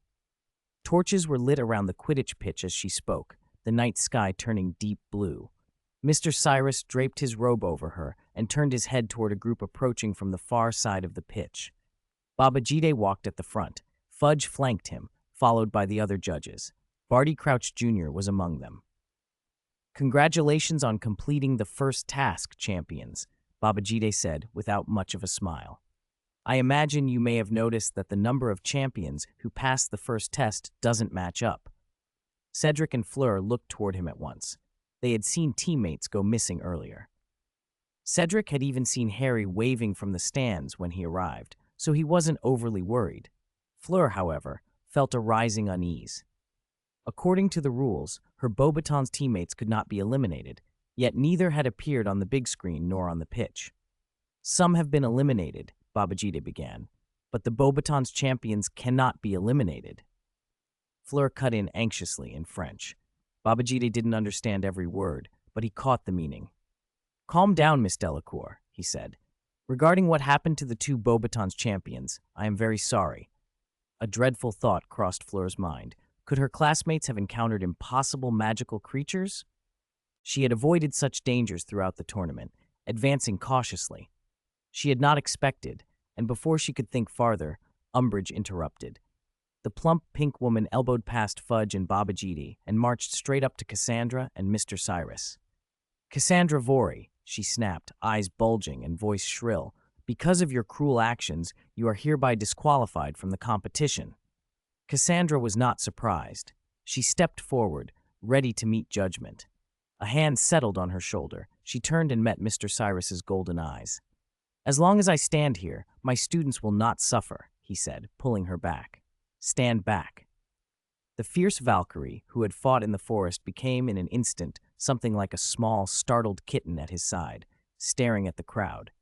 Mr. Cyrus put himself between Cassandra and Umbridge and fixed the pink woman with a cold glare. Umbridge visibly trembled, her confidence draining. The man before her radiated a dignity that made her feel naked and weak. She tried to maintain her fury in public. What do you want?" she demanded. Her feet quivered. She fought the urge to kneel, but she was, after all, the face of the ministry. Before she could finish, Mr. Cyrus's hand shot out and struck her across the face. The slap was decisive. Umbridge's mouth contorted, cheeks swelling as if stung. She reeled backward, fell to the ground, and several teeth scattered across the grass, flecked with blood. Her limbs twitched once, and she fainted. Nobody reacted in time. Barty and Dumbledore had guessed Cyrus would not be easily cowed, but none expected so sudden and brutal a strike. Mr. Cyrus acted as if nothing had happened. He grabbed Fudge's tie and wiped his hand on it, a casual, almost disdainful gesture. "Punching people is more satisfying. Only downside is it gets your hands dirty, don't you think, Mr. Cornelius?" he said, his voice familiar and calm, yet chilling. Fudge dared not answer, afraid of what might come next, and looked to Dumbledore with beseeching eyes. Dumbledore stepped forward at once. Grindelwald rolled his eyes. The elderly headmaster was the only one who could safely approach Cyrus now. If it had been Grindelwald himself, he might not have bothered. He had no patience for petty ministry officials. Dumbledore, however, put a steady hand on Cyrus's wrist and said softly, "All right, Mr. Cyrus, let's first hear what happened." Babajide exhaled in relief. Though respected, he was no match for Dumbledore's power. He had to rely on the calm authority the headmaster brought to the moment. Babajide took up the account, his voice stern. "Mr. Cyrus, Miss Cassandra Vorey killed 2 young champions from Beauxbatons during the competition, an egregious act. While the tournament carries danger, there is no precedent for champions killing each other. I'm afraid we must disqualify Miss Vorey."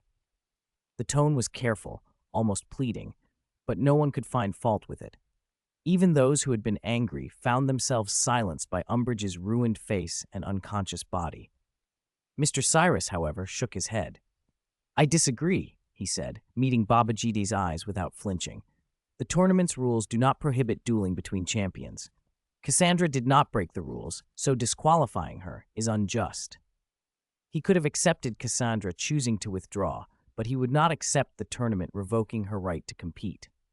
Moreover, he continued, one Beauxbatons champion was indeed grievously injured by Cassandra, but the other's death was clearly the result of fiend fire he could not control.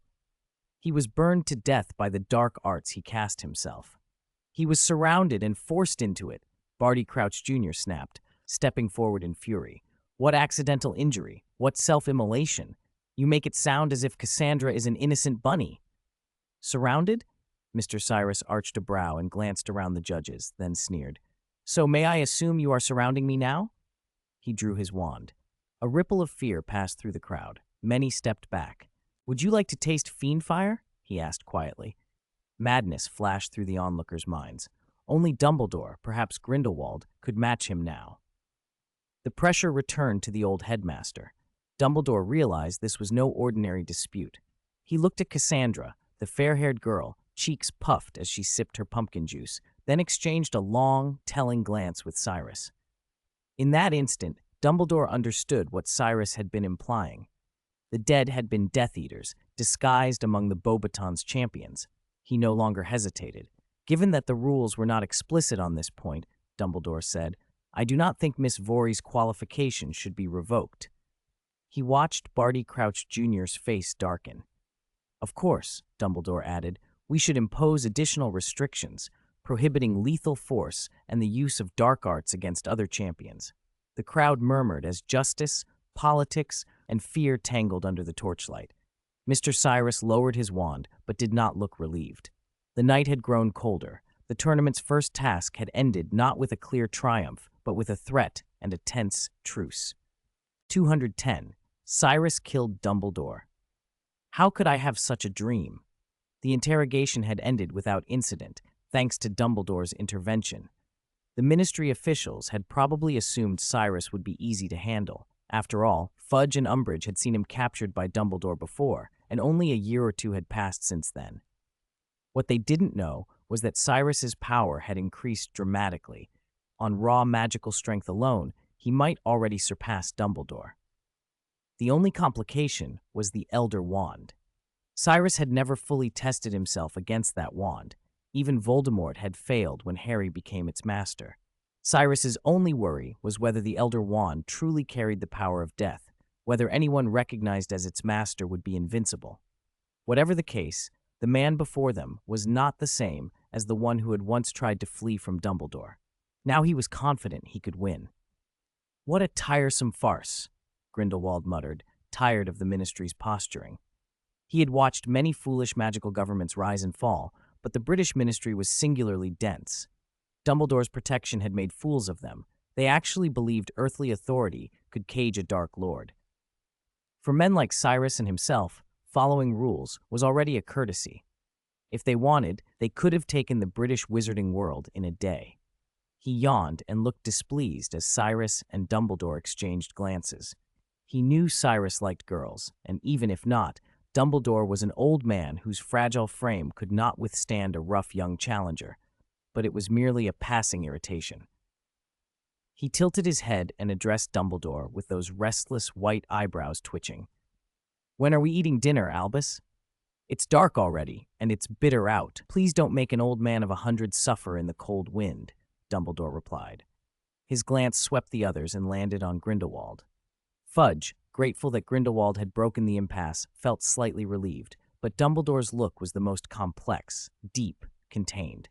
You may go now, Mr. Grindelwald, Dumbledore said with deliberate distance. Everyone else, return to the Great Hall. Severus, take Umbridge to the hospital wing. Me? Snape, standing at the edge of the pitch like a bat in shadow, looked momentarily stunned. He eyed Umbridge, lying on the ground nearby, his face contorting into undisguised disgust. The figure beside him was an obscene, garish toad, Dolores Umbridge, somehow reduced to that form. Snape, for all his nocturnal bearing, had no patience for toads. You can help Madame Pomfrey brew some restorative potions, Dumbledore added, giving Snape no chance to refuse, and then he led the others toward the Great Hall. Under the dark sky, the Quidditch pitch was left with only Snape and the ugly toad. The ministry delegates did not stay for dinner. After what had happened, they had no face left. The Beauxbatons students declined as well. That, at least, everyone could understand. No one wanted to dine in the same hall after one of their own had died. At the feast, the effect of Cassandra's violent actions was obvious. Wherever she went, the students made room for her. Even the seats around the Slytherin table had been cleared. She had once attracted looks for her beauty. Now no one dared stare directly at her. People stayed distant for fear she might casually point her wand and end them. Cassandra, for her part, seemed to enjoy the fearful attention. Her smug, unreadable expression made Ginny and Hermione uneasy. "She's something else," Ron said in awe. "If it were me, I wouldn't last at Hogwarts after something like that." Harry was distracted throughout the meal. He glanced over at Cedric Hufflepuff, being cheered at his table, hesitated, and then made his way there. He squeezed into a space beside Cedric, who made room for the slight boy. "Sorry, got knocked out early," Harry said. "I wanted to go through the tasks with you." "Don't worry," Cedric replied. He gave a look toward the Slytherin table, where Cassandra sat alone, and his expression turned wary. "You were beaten by Miss Cassandra Vorey. Even I was intimidated. Lucky for you, she didn't kill you. I'd have made the same mistake." Cassandra turned her head as if sensing the attention, but Cedric didn't flinch. He calmly looked away. "To be honest, we always thought the other schools and the tournament would be straightforward," he told Harry. The Triwizard had seemed like an ordinary inter-school contest until powerful names like Cyrus and Grindelwald turned up and Death Eaters got involved. Conspiracies seemed inevitable now. Harry had seen Voldemort incarnate in so many forms: Quirrell, the mistaken belief about Cyrus, the goblin possession rumor, the later return from fractured remains, defeated repeatedly but never permanently gone. Who knew what shape he'd take this time? "You weren't helpless either," Cedric added, clapping Harry on the shoulder with a warm grin. "That centaur in the Forbidden Forest, Firenze, asked if he knew you." Harry smiled, then produced a small, compact weapon, an enchanted firearm. "This is for you," he said. "There aren't many charges left, but I can show you how to make more. I thought it might help in the second task. Or, would you rather forfeit?" He wasn't oblivious to the danger. Of the champions, only 3 had advanced to the second task: Cedric, Fleur Delacour, and Cassandra. Harry wasn't worried about Cassandra. She had already proved how deadly she could be. But Fleur, the part Vila, was an unknown. No one knew if she'd risk herself or send a substitute. Harry hoped Cedric would bow out for his own safety, but Cedric shook his head. "No, I'm staying in," Cedric said firmly. He sounded more like a proud Gryffindor than a Hufflepuff. "Don't worry about me, Harry. I'll look out for myself." "Good luck," Harry said, genuinely relieved for his friend. The second task was still months away. After Christmas, only when spring arrived would it begin. Champions and reserves could audit classes in the meantime, and life at Hogwarts resumed its usual rhythms. The Ministry and the International Confederation had retreated, and normalcy returned, save for one lingering reality. "I don't understand. You're not taking the finals?" Ron complained, jealous at the prospect of skipping exams. "If I'd been chosen as a champion, I'd fail the first round just to skip the rest of school." "Harry will take them, right?"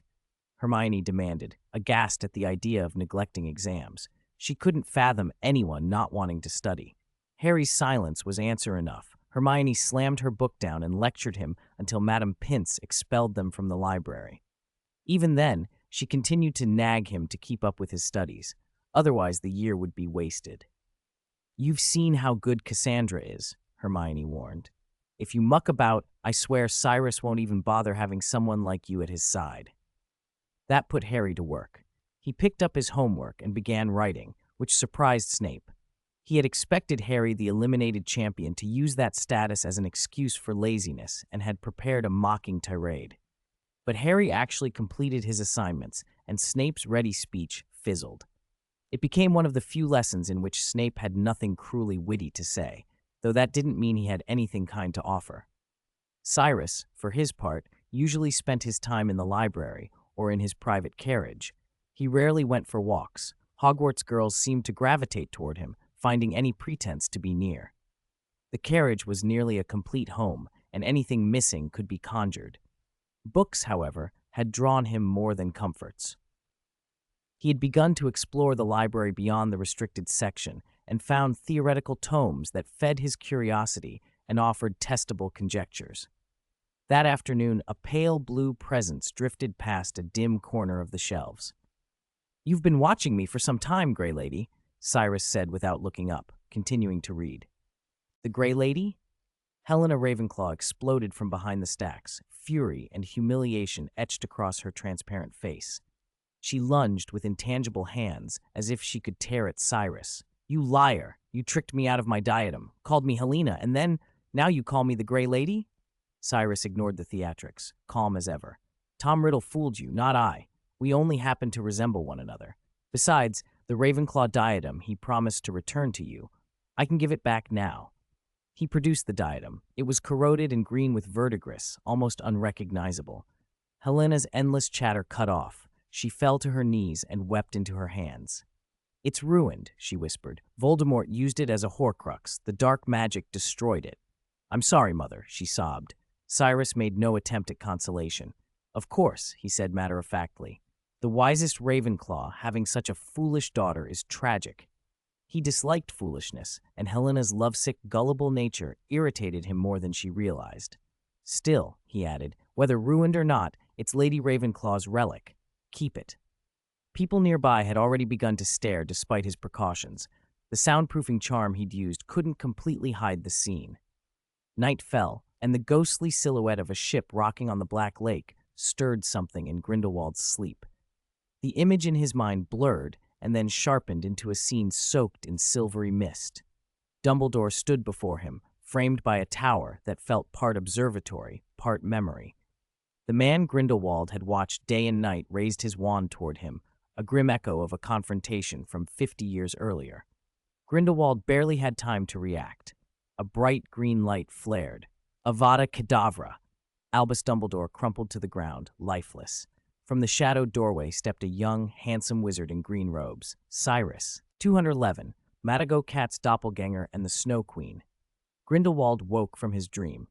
In the dimness, one of his eyes still shone silver, like a pale moon. He knew instantly this was no ordinary nightmare, but a prophecy, and a terrible one.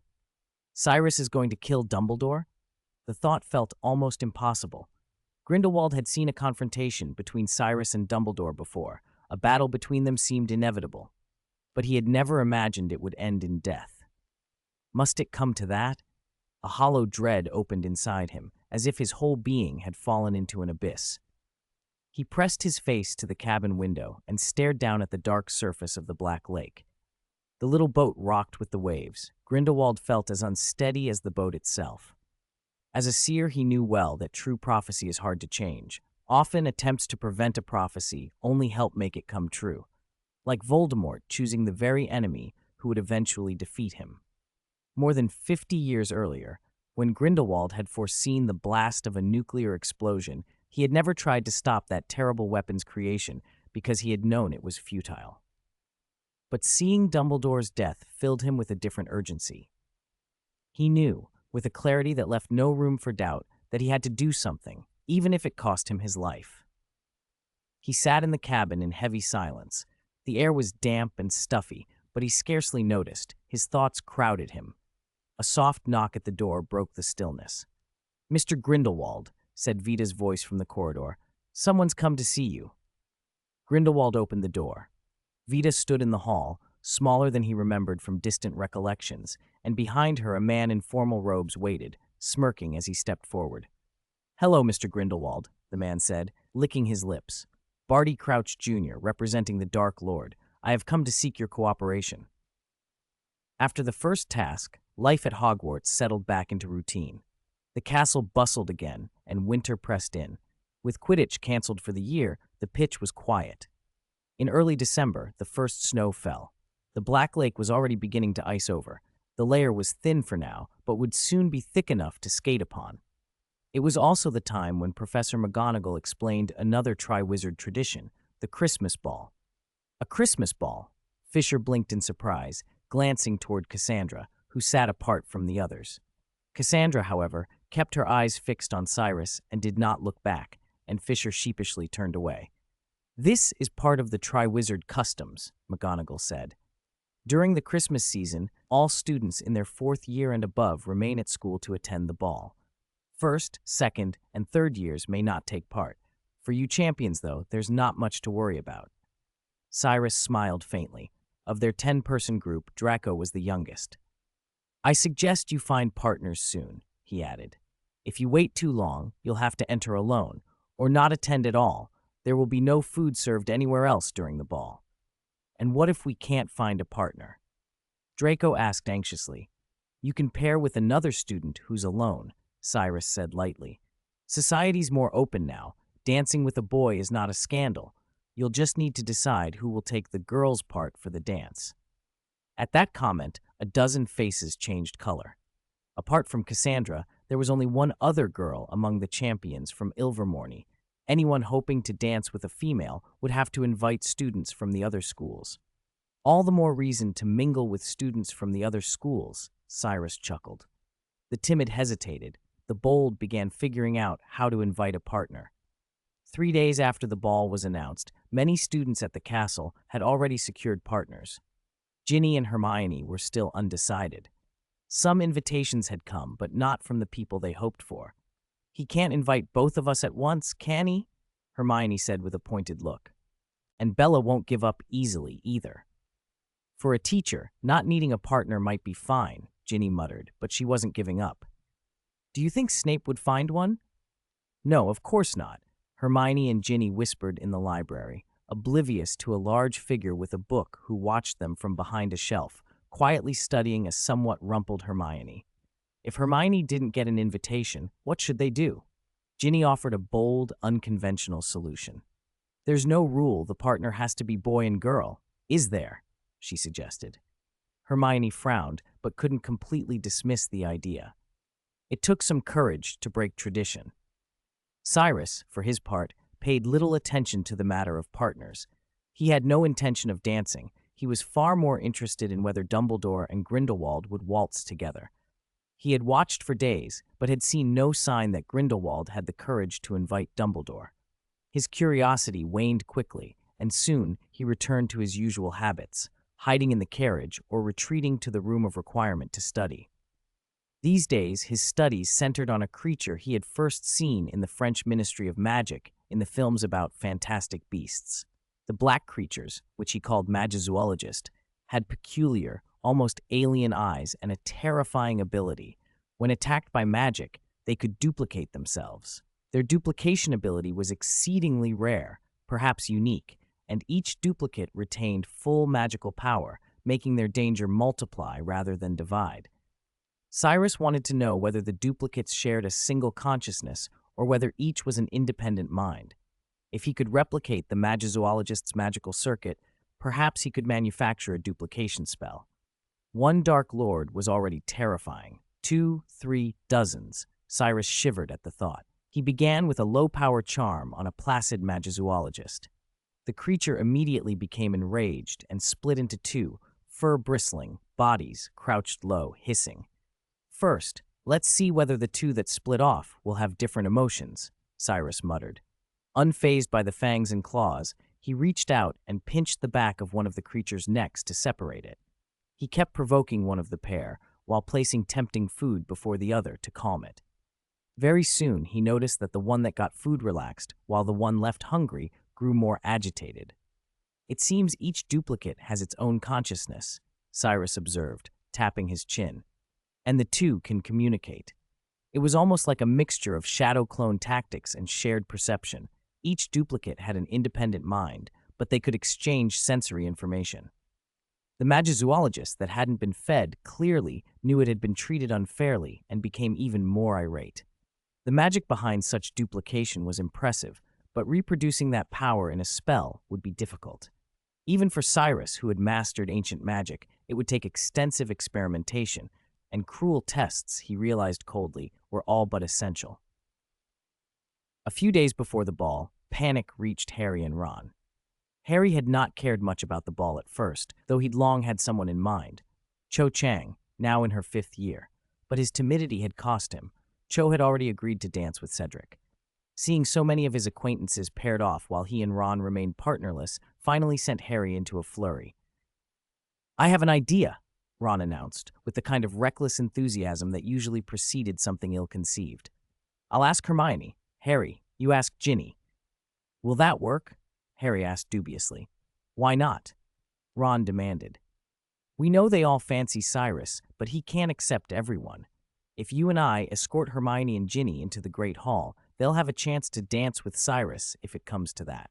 As for us, I don't much like dancing, and Mum's dress robes are going to be a nightmare anyway.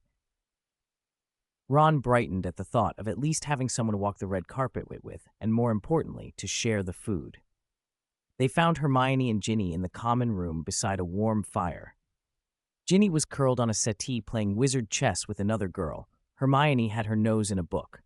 Ron sat down beside Hermione and, after an exaggeratedly solemn pause, delivered his grand plan.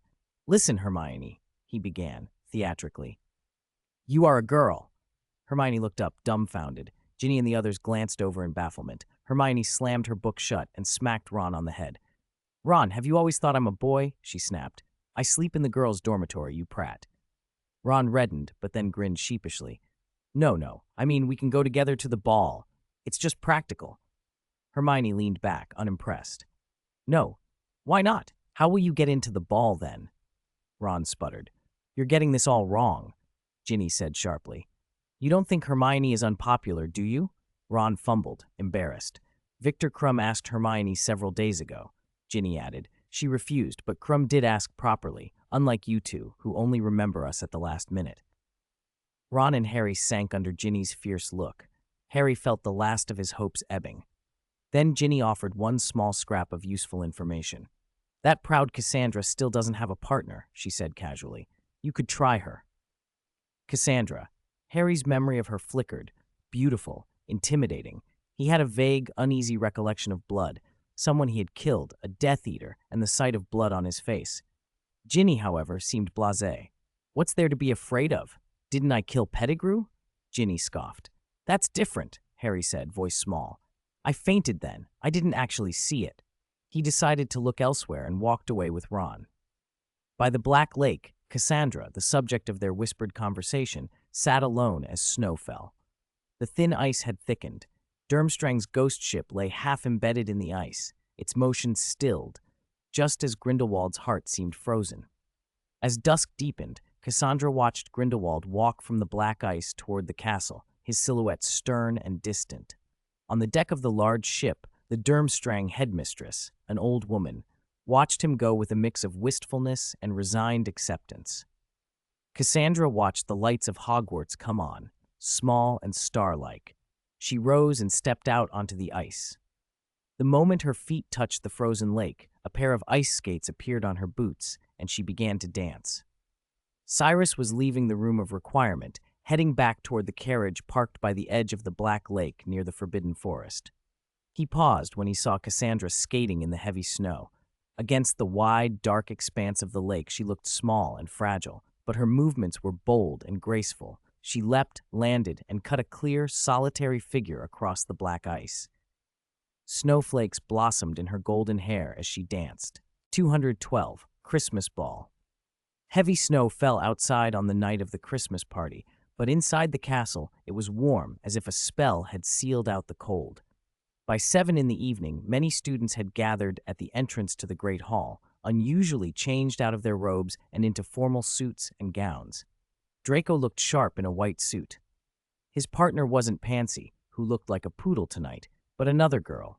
Harry and Ron eventually located the twin sisters they'd been hunting for, though neither seemed particularly pleased with their partners. Ron, in particular, looked like an oddity among the formally dressed crowd, wearing an ungainly thick gown that reminded Harry of something an elderly relative would wear. He fidgeted, uncomfortable and unwilling to dance on the stage. He only wanted somewhere to hide and something to eat. Harry's eyes, however, were practically glued to Cho Chang across the hall, who wore a cheongsam and was arm in arm with Cedric, tall and impeccable. Harry tore his gaze away reluctantly. "Who do you think Hermione and Ginny found as their partners?" Ron asked curiously. He was certain they hadn't gone with Cyrus. He and Harry had talked it over that evening and had decided, however shyly, to try their luck with Cassandra. In the end, they had seen Cassandra herself inviting Cyrus by the Black Lake. "I don't know. Cyrus accepted Cassandra's invitation," Harry said absent-mindedly. "I'd pick Cassandra too," Ron said offhand. "She's got a figure, unlike Ginny, who's still a kid, and not like Hermione either." Two voices suddenly rang out behind him, sharp and furious. Who said I have a bad figure? And tell me, how am I different from you? Ron's face went pale. You guys, let me explain, Hermione.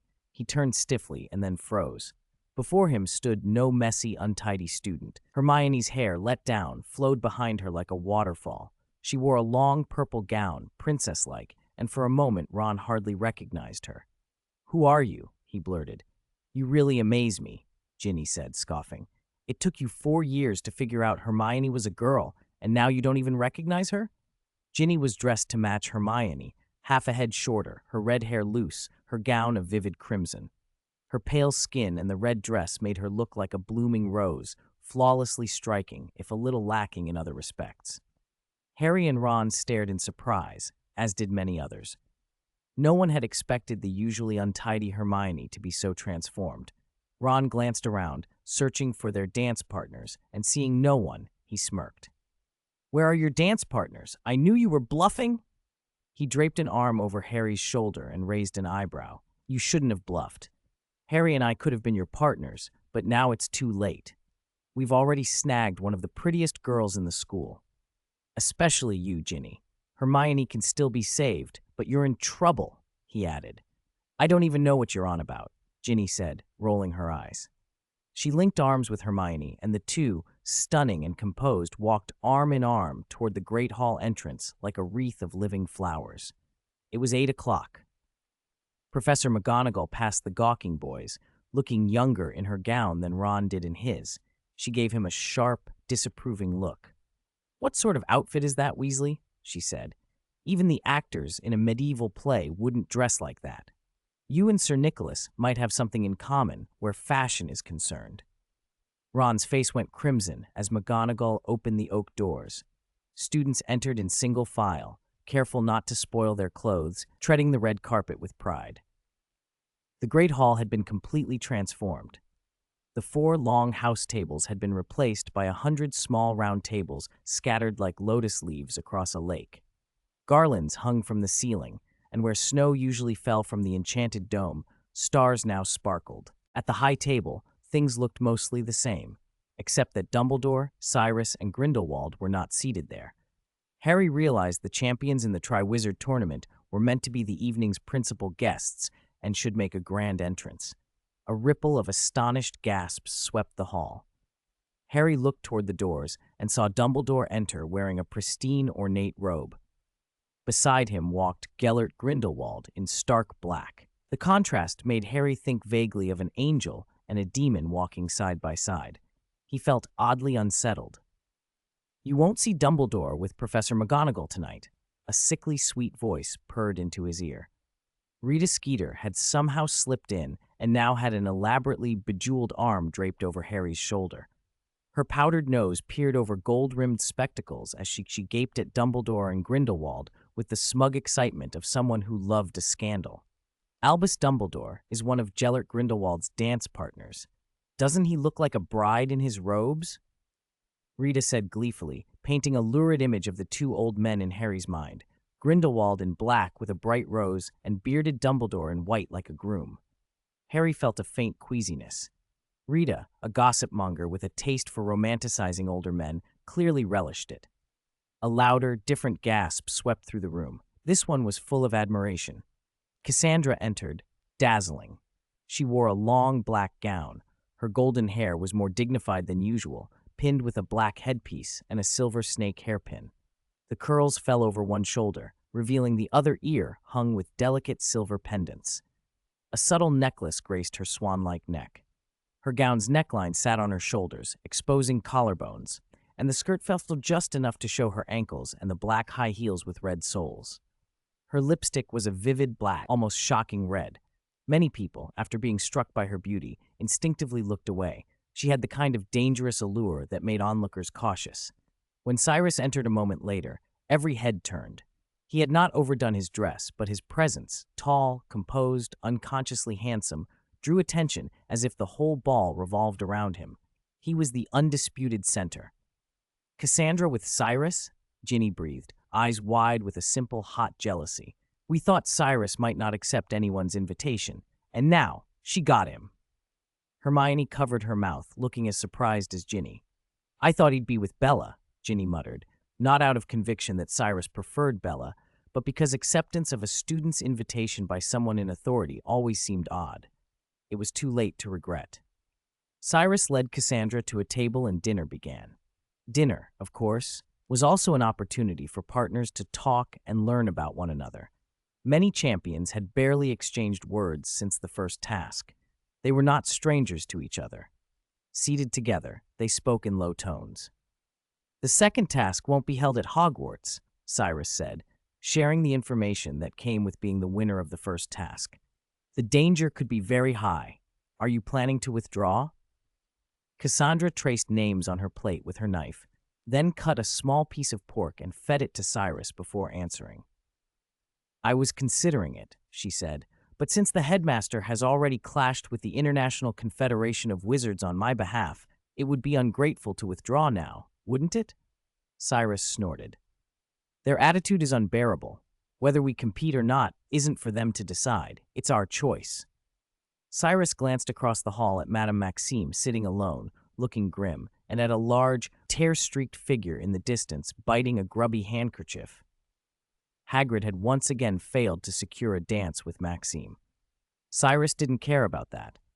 A new suspicion was forming in his mind. Had the Death Eaters manipulated things so that the British authorities and the International Confederation would agree to hold the next task in such a place? Clock, curtain, death. Cyrus muttered under his breath, going over the prophecy Grindelwald had spoken. Those words seemed to match elements of the second task. Could Lord Voldemort be resurrected in the second task? He wondered. Grindelwald's eyes were on him. The look was not friendly. It was hostile. Cyrus felt none of it but barely a flicker of fear. He curled his lips and returned the stare with a challenge. He had entered the Triwizard tournament not to make friends with an old man, but to prove himself, to defeat Grindelwald first, then Dumbledore, and to show the world his power. Then he would see who else dared stand in his way. 213. The second task begins.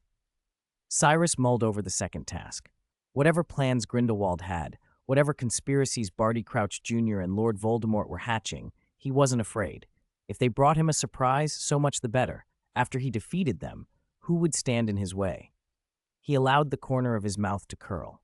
Before he could indulge the thought further, two figures appeared. Ginny and Hermione, hands on hips, scowling like two irate butterflies. "Why are you here?" Cyrus asked, curious. "Your table isn't anywhere near this one."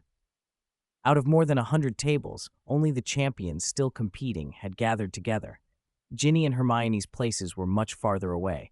Clearly they'd come specifically for Cyrus, and not with friendly intent. Cassandra smiled without speaking, leaning back and sipping her drink as if enjoying a performance. The rest of the table fell silent.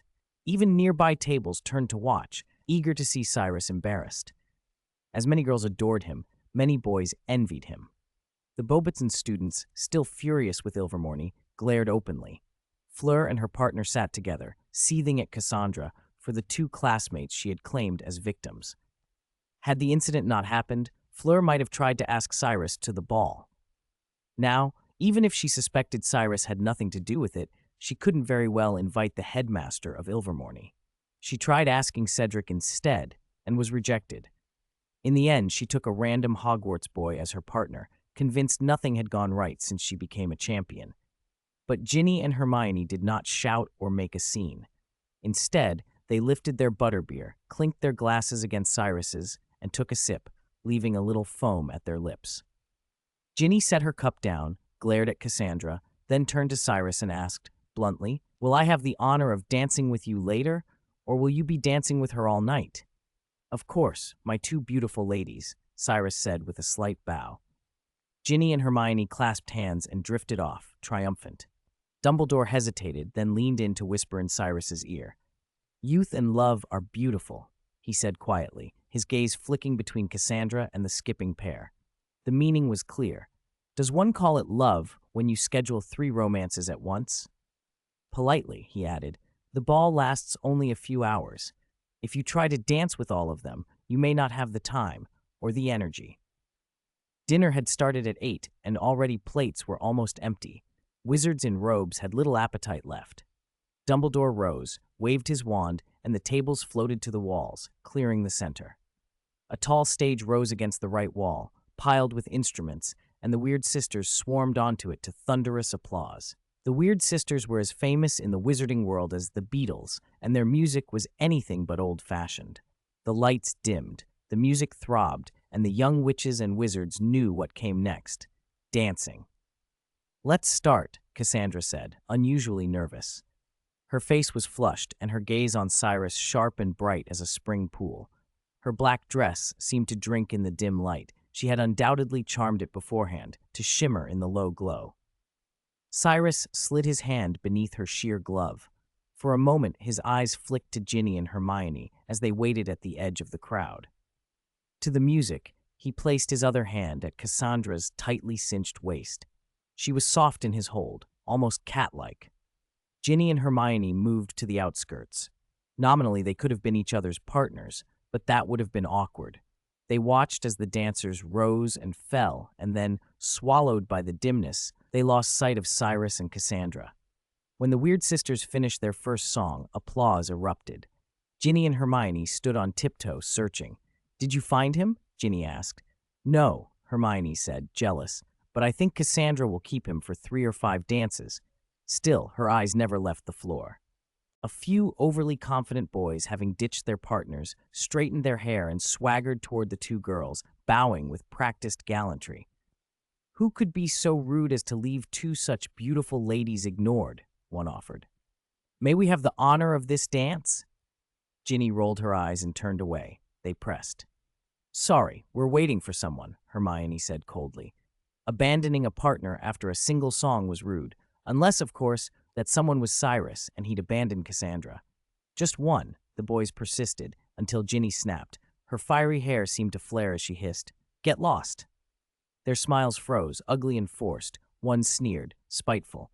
"I hear Cyrus is dancing with that Cassandra Volley right now. You 2 were never his first choice." The insult stung.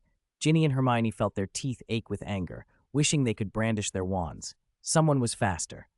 "Bat bogey hex!" 2 boys flew up and hung from the ceiling, spitting boogers at the astonished crowd. Cassandra approached like a queen, each stride decisive. She wasn't a princess, but a ruler. "The starry ceiling in the great hall was a little plain," she drawled, looking down at the trapped men. "It looks much better now, don't you think?" Her question was rhetorical. Nearby students who had witnessed the scene fell back, not daring to intervene. Cassandra mutely cast a muffliato over the 2 hanged boys, so their shouting wouldn't disturb the ball. "Ginny? Hermione?" The girls looked over, surprised. They had hoped to be Cyrus's next partner before Cassandra arrived, but seeing her so smoothly dispossess the arrogant boys, Ginny and Hermione found themselves suddenly shy. "Of course, to ask you to dance," Cassandra said, a thin smile on her lips as she looked at them as one might at squirming animals. "How pitiful you'd be, huddled here like abandoned kittens." Ginny's and Hermione's embarrassment evaporated and they glared. Cassandra only smiled wider. "Shall we?" They exchanged a quick glance. Who should go first? When a murmur ran through the crowd. People made way, and at the end of the cleared path came Cyrus. Only, there were 3 Cyruses. 3 identical Cyruses stood before them, each extending a hand, smiling. Would anyone care to dance? Ginny and Hermione were momentarily stunned. "What's going on? Did someone drink polyjuice?" Hermione whispered. "It's not polyjuice," Cyrus said as he took their hands and pulled them onto the floor. "It's a duplication spell." They blushed and let him lead them. The sight of one man dancing with 3 women at once riveted the ball. Hogwarts had never seen anything like it. The Weird Sisters' second song began, and the crowd watched, transfixed, like spectators of a figure skating routine. For a beat, the center of the floor emptied. Then the Weasley twins jolted the ballroom back to life by dancing into the fray. Even stranger things followed. Dumbledore and Grindelwald released Professor McGonagall, and Vita took each other's hands and began to dance together. The 2 old men, one as reserved as ever, the other once the most dangerous wizard of his time, seemed unconcerned by the sharp, questioning looks around them. For the length of the music, they were not the dignified rivals the world remembered, but 2 men returned to a nearer past, to the season when roses bloomed in Godric's Hollow. Dumbledore seemed to take the more delicate role in the dance. Cyrus observed the way people stared, their gazes like tiny blows, accusatory and stunned. Grindelwald seemed to see only Dumbledore in that moment, not the Dumbledore everyone knew, but the boy from nearly 100 years ago. Yet Dumbledore and Grindelwald never explained their relationship to anyone, at least not plainly, until the second task began. Harry wanted to know whether Rita Skeeter's stories were true, but he never dared ask Dumbledore directly. Still, by the day after the Christmas ball, someone reported that Dumbledore had been punched, his nose looking worse than ever. Whatever gossip swirled, the second task began soon enough. In spring sunlight, the champions assembled on the Quidditch pitch. Early spring air was still sharp with lingering snow, but their spirits were high. Moments passed, though, and no champion appeared on the pitch. The audience grumbled. Had the event not required tickets, many teenagers would have climbed onto the heads of those in the front rows, shouting for refunds. The twins were ready to complain when the large screen above the pitch flared to life.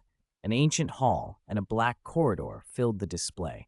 Some in the crowd recognized the setting and gasped, hands fleeing to mouths. "This is the Ministry of Magic," someone exclaimed.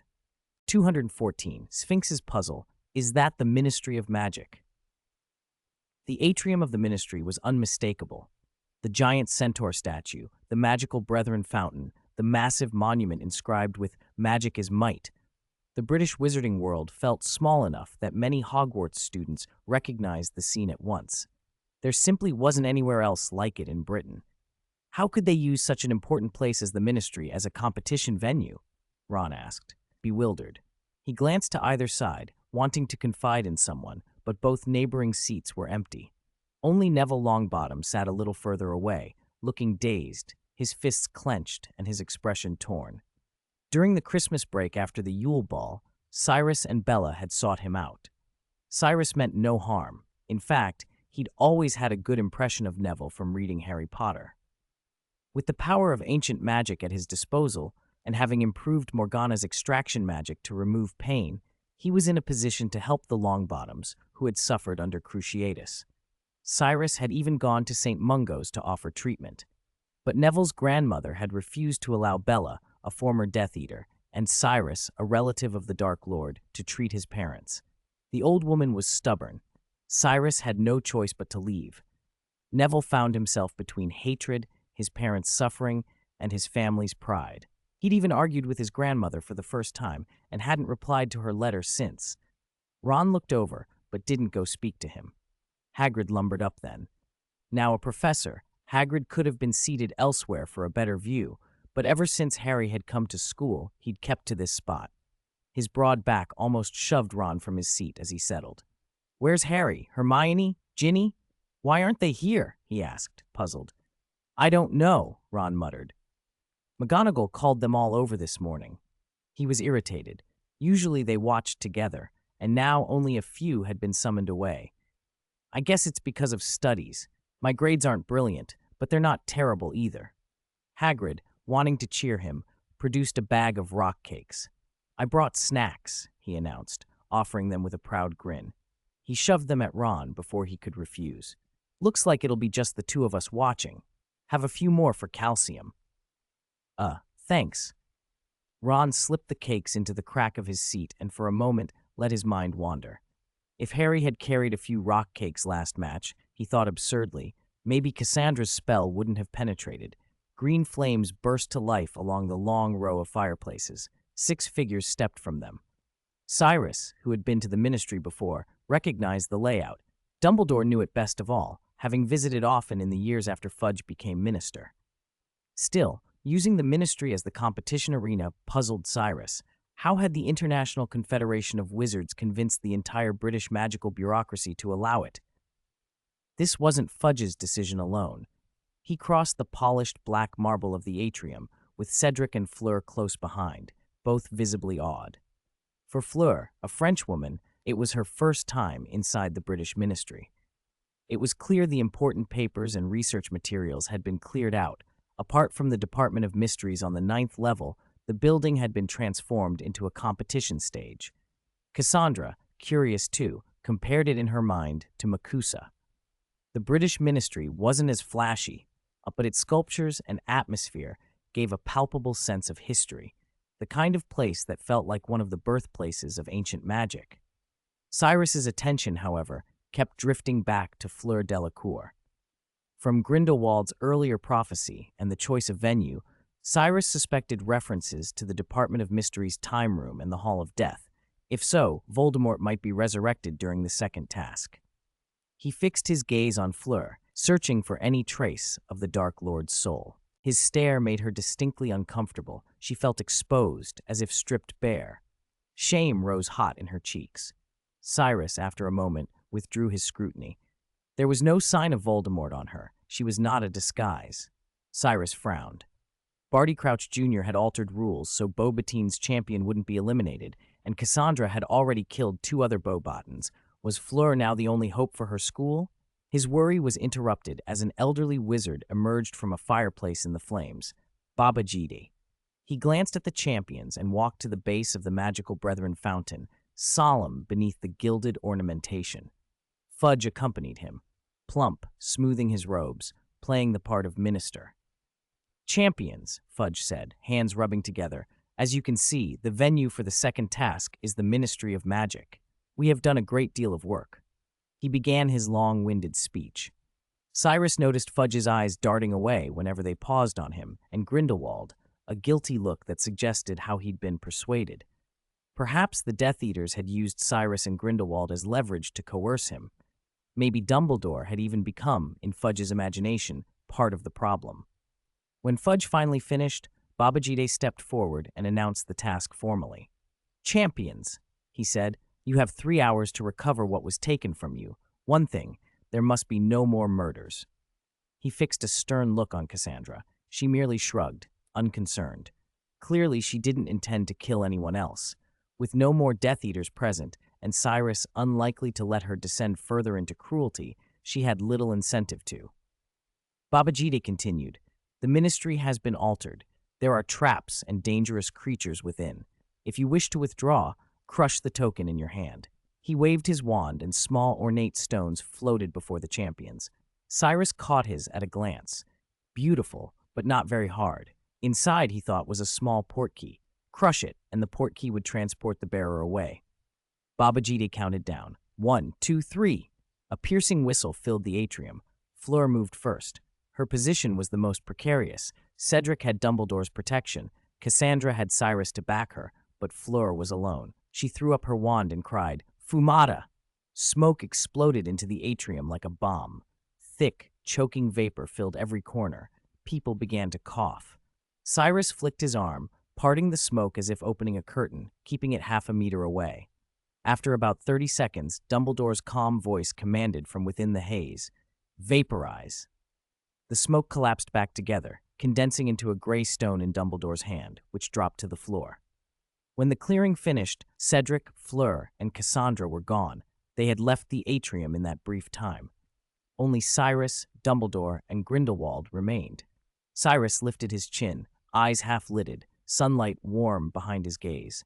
He summoned the dark green snake from his wrist. It slid into his hand and transformed into a wand. Facing Dumbledore and Grindelwald together left him feeling the weight of the challenge. He'd learned a duplication spell from the Magazoologist, but it wasn't perfected. The duplicate split his power. At best, he could make 2 versions, one retaining his original magic, the other the tainted ancient magic left by Morgana. That might just be enough to handle 2 opponents, but the outcome was uncertain. Grindelwald, though openly hostile, did not attack. He sneered and withdrew his wand, keeping his distance as if some line of restraint still mattered. He walked past Cyrus to stand beside Dumbledore, and with a cool, half-cutting tone, asked, "I'm very curious. What is your most important treasure?" The echo of a familiar, bitter question hung in the air. Grindelwald left, and Dumbledore inclined his head politely to Cyrus before moving deeper into the ministry. The building itself had been cleverly warded and rearranged, floors and rooms shifted, elevators disabled. It was a labyrinth. The champions would have to hunt through that maze to find their precious treasures. That thought sharpened Cyrus's suspicions.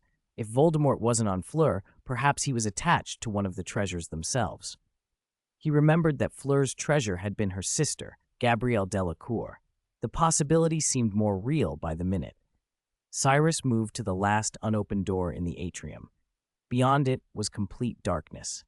He stepped forward, and in an instant, as if apparating, the world twisted around him.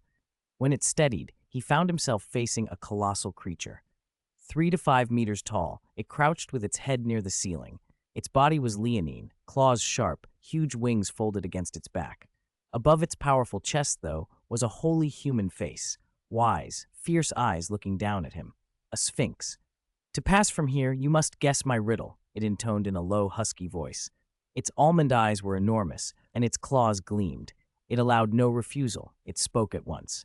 "I live without breath, am as cold in death as in life. I am never thirsty, though I always drink." My heavens! That's a sphinx! Ron saw Cyrus face down a fierce, magical beast the moment he entered the scene and couldn't help worrying. A sphinx was no less dangerous than a dragon, especially one that seemed to enjoy toying with wizards. Even though Ron had seen Cyrus subdue a dragon before, watching it now from a distance made him uneasy. If he were standing there himself, he'd probably be running for his life. He tried to imagine the riddle the Sphinx had asked. He couldn't hear it from where he sat, but he frowned all the same. If the choice was between being toyed with like a mouse and answering a riddle or facing a dragon, Ron would pick the dragon. He glanced at Hagrid, intending to complain about the Sphinx's danger, but the big man was clutching his handkerchief and looking almost delicate, tears in his eyes. "It's so cute," Hagrid sobbed. "I hope Cyrus doesn't hurt it." Ron gave up. Hagrid was never a sensible listener. He shook his head and kept watching. The Sphinx had made way, but it wasn't leaving. Ron frowned harder. Time rewound a few minutes on the screen. The Sphinx had just posed its question and then, with a hoarse voice, had spread its heavy paws. "You have 3 chances to give the answer." It clearly wanted to kill Cyrus. Cyrus, though, wasn't focused on the riddle. He was studying the Sphinx's paws, feline, the pads like plump fruit, the claws sharp as daggers. If he slipped up even once more, 3 wrong answers, and the beast would tear him to pieces. The Sphinx enjoyed riddles, then killing the foolish who failed, but the riddling itself was magical. The victims became mentally affected, more cowardly, or worse if they refused to answer. That's how the Sphinx could keep asking questions forever.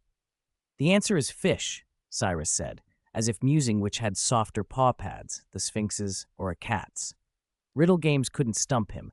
These sorts of abstract puzzles were almost trivial compared to the cleverness of the Ravenclaw doorknob. The Sphinx, taken aback, blinked.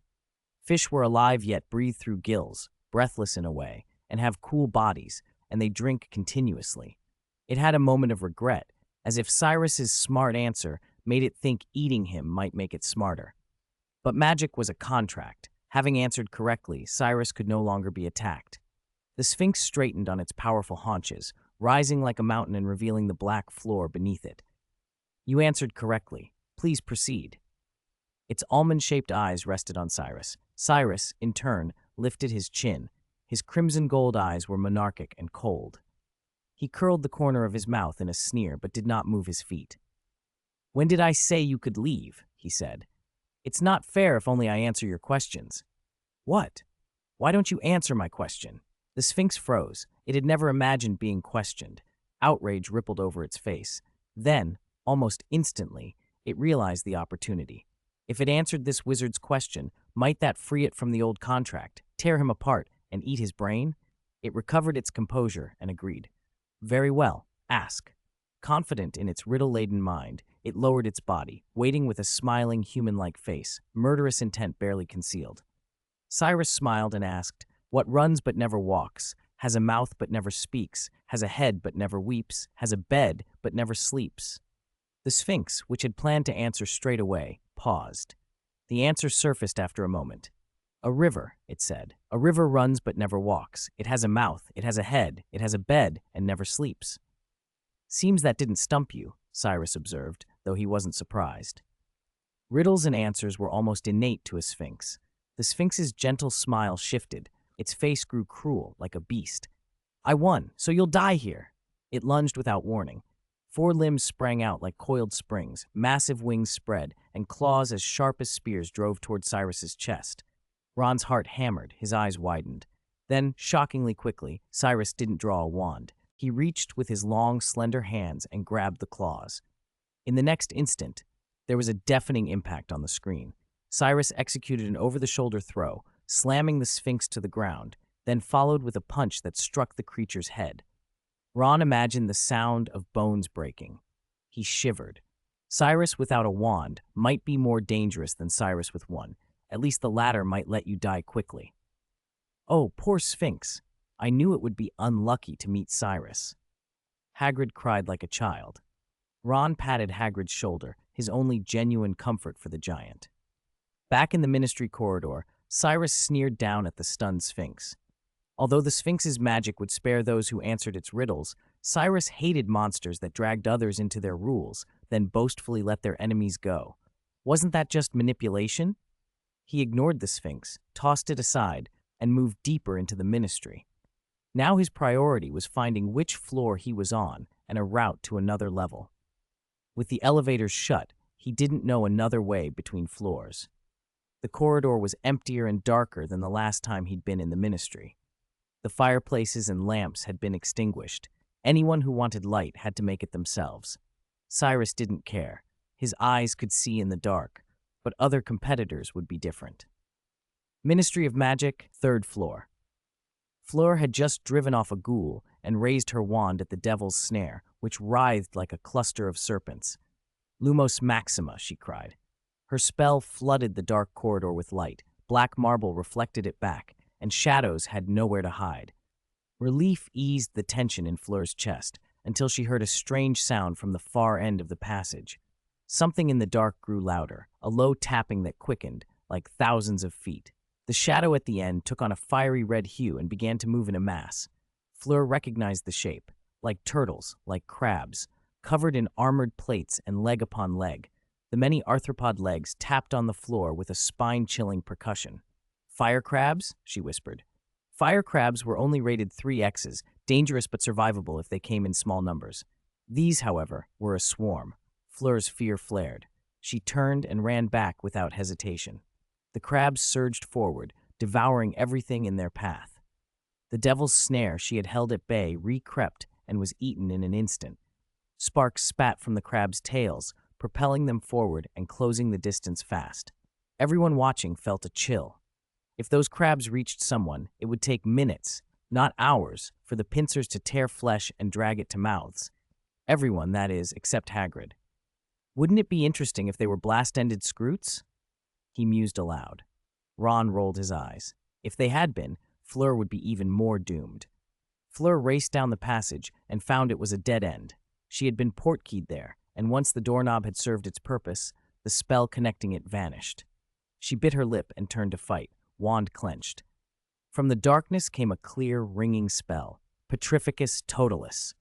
As if a sun had risen at the dead end, the spell's light arced across the vaulted ceiling and struck the leading edge of the crab swarm. The first row of fire crabs stiffened into stone. The crabs behind crashed into them and piled up in a chain reaction. Their limbs tangled so badly some could not free themselves. Another spell shot from the gloom. Confringo. A roar, and the tangled mountain of crabs exploded. Shrapnel and sparks filled the air and stung Fleur's face like sand, but the immediate threat was gone. Fleur didn't feel grateful.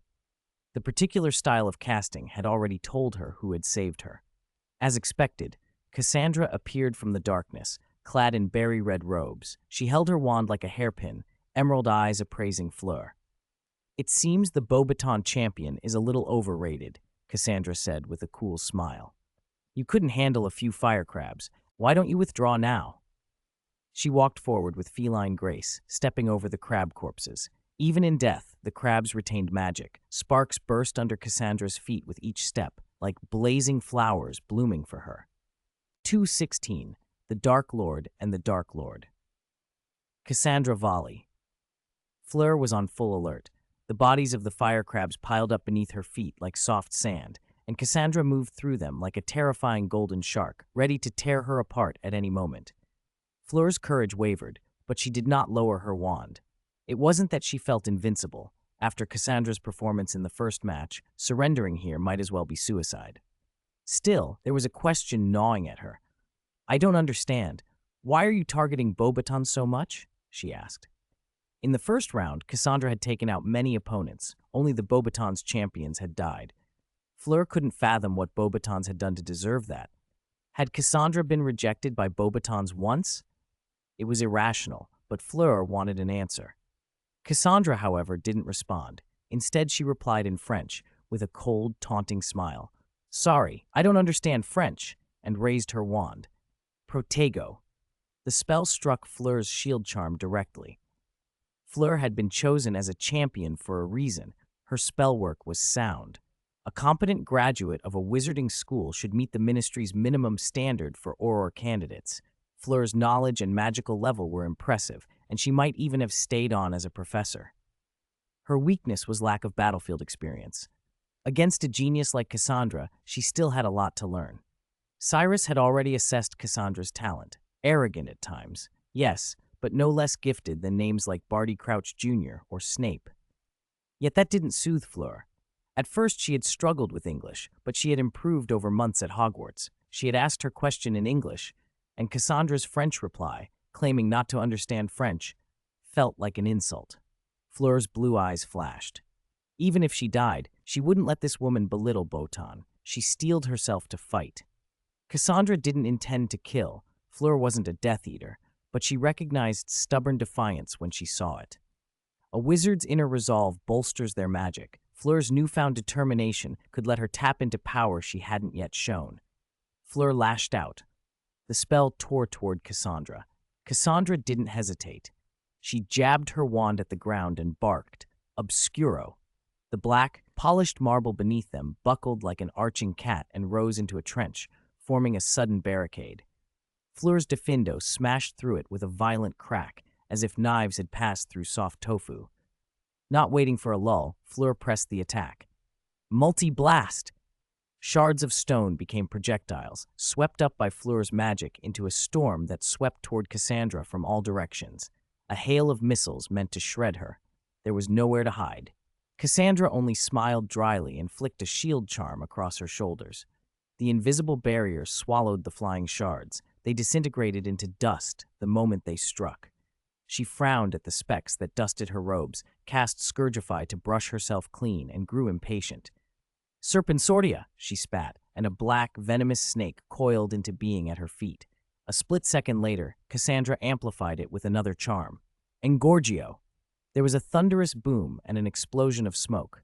The 2-meter snake swelled monstrously, its scales larger than a human hand, until the creature towered over them, bigger than a basilisk. Its triangular head reared. A rank, swampy stench rolled from its nostrils. It flicked a scarlet tongue and fixed on Fleur, who froze with terror as if the beast's muscular body were already constricting her chest. The snake struck. The marble floor shattered under the impact. Fleur dived aside, narrowly avoiding the crushing blow. The monstrous head thundered down where she had been. The snake's cold tongue slapped against her face. For a second, Fleur's mind filled with images of being swallowed whole. Wind howled. Fleur squeezed her eyes shut and braced for death. A gunshot cracked through the chamber. The rushing air turned hot. Fleur opened her eyes to see the great snake suddenly alight, engulfed in flames. It slumped, blackened, and shattered into charred bone that crumbled to dust as it hit the floor. Cassandra glanced over her shoulder and found a tall, handsome young man standing there, Cedric Diggory. One hand held a magic firearm, smoke curling from its barrel. The other gripped his wand, pointed straight at Cassandra. "Let her go," Cedric said, voice steady but tense. Cassandra's eyes narrowed. "Hogwarts champion?" she said with a trace of amusement. "Cedric Diggory. Cyrus mentioned you, said you were promising. But this isn't your fight." "It's not my fight," Cedric replied, "but I won't let you kill her. Harry said you weren't a bad person, but—" He lifted his chin. "Let her go." Cassandra studied the dark muzzle of the gun. She'd felt those spell bullets in the first stage. A few of them could pierce even her strongest shield charms. Taking on Cedric with that weapon while also fighting Fleur would be risky. And Fleur was not a Death Eater. There was no need to press the slaughter. Cassandra spread her hands in a gesture of truce. Cedric shouted, "Come here!" Fleur scrambled to her feet from the dust and slid to his side. They backed away together, preparing to leave, but Cedric stopped and, after a hesitant breath, surprised them both with an offer. "Miss Volley, why don't we cooperate?" "Cooperate?" Both Cassandra and Fleur frowned. Fleur's glare at Cassandra said everything. She'd almost been killed. Cedric didn't back down. "Our strength isn't enough to face the two principals and the dark wizard Grindelwald. That's exactly why we should unite. You're strong, but I know more about the ministry than you do. This is on the second level right now. I think the treasure we're after may be on the final floor." Cassandra's interest flickered. Cedric went on, a touch of pride softening his tone. "I'm Hufflepuff. People joke that Hufflepuff gets those rejected by other houses, that we aren't as smart or brave or cunning, but that's wrong. Hufflepuff stands for loyalty and fair play. Those are strengths too." Competing with Cyrus, the Ilvermorny principal, was a tempting prospect for Cassandra. She knew Cyrus's strength and his plans. The Triwizard Tournament was a stage, a pretext for dueling Dumbledore. If she could outshine Cyrus, even a little, the rewards would be hers. The idea of pulling ahead enticed her. "All right," she said finally, "let's try." Cyrus had stormed through 4 more levels without pause, advancing from the 3rd down to the 6th. After the ministry's interior had been scrambled, no one could be certain what lay beyond any given door. Cyrus moved forward regardless. He had met sphinxes and many other magical creatures, even animated golems, but none had halted his progress, until he arrived in a room full of fireplaces. The chamber was quiet. Tables were strewn with baskets of flue powder. The air smelled faintly of ash. Cyrus recognized the place, the Flue Network Authority on the 6th subterranean level. But the man he'd been aware of for some time was far more important than the furnishings. He didn't turn, but spoke over his shoulder. "You've been following me for a while. Couldn't hold back any longer." A fireplace flared behind him. Green flames licked the grate, and from them a figure stepped forward. White hair, a trench coat whose hem still burned blackly and trailed embers like a demon's wing. Grindelwald. Cyrus had expected him sooner or later. He didn't know why the older man's hostility had spiked, but he tightened his grip on his snakewood wand as if it were the most powerful thing in the world. Across a wide table, 2 men whom history might one day call Dark Lords faced each other, wands raised. In the center of the room, something else spun, a vortex that hummed with dangerous power. "I didn't expect you to find me. I thought I was well hidden," Grindelwald said, genuinely surprised. He was well hidden, merged with the Flue network as nothing more than fire. Normally, his location would have been impossible to detect by ordinary magical traces. Cyrus, however, was no ordinary wizard. He could read the traces of ancient magic, and since taking on the Thunderbird's power, he could infer a great deal, even from general traces. Grindelwald had erased his obvious traces, but he'd overlooked an unconscious hostility he'd revealed before the match began. Cyrus's intuition, sharp as any magical creature's, hadn't missed that dangerous signature. "You know, I was going to cast the killing curse on you," Grindelwald said softly, the 2 different colored pupils in his eyes flickering. The silver one seemed to reflect phantom glimpses of futures. "Just like you killed Albus Dumbledore in the astronomy tower," it finished in his head. Cyrus didn't flinch. He wasn't angry that Grindelwald had tried to ambush him. Enemies used every available advantage. He was simply curious why Grindelwald had changed his mind. "Or have you allied with Lord Voldemort?" Cyrus asked. "Perhaps." Grindelwald's answer was evasive, but enough to confirm Cyrus's suspicion. There was nothing left to talk about. "Then let me see what the legendary Dark Wizard is truly capable of." Cyrus's face tightened, and he shot a spell forward. A challenge, a sounding horn before battle. The crowd at the Quidditch pitch went silent. The older wizards in the audience were stunned. They knew Grindelwald's reputation.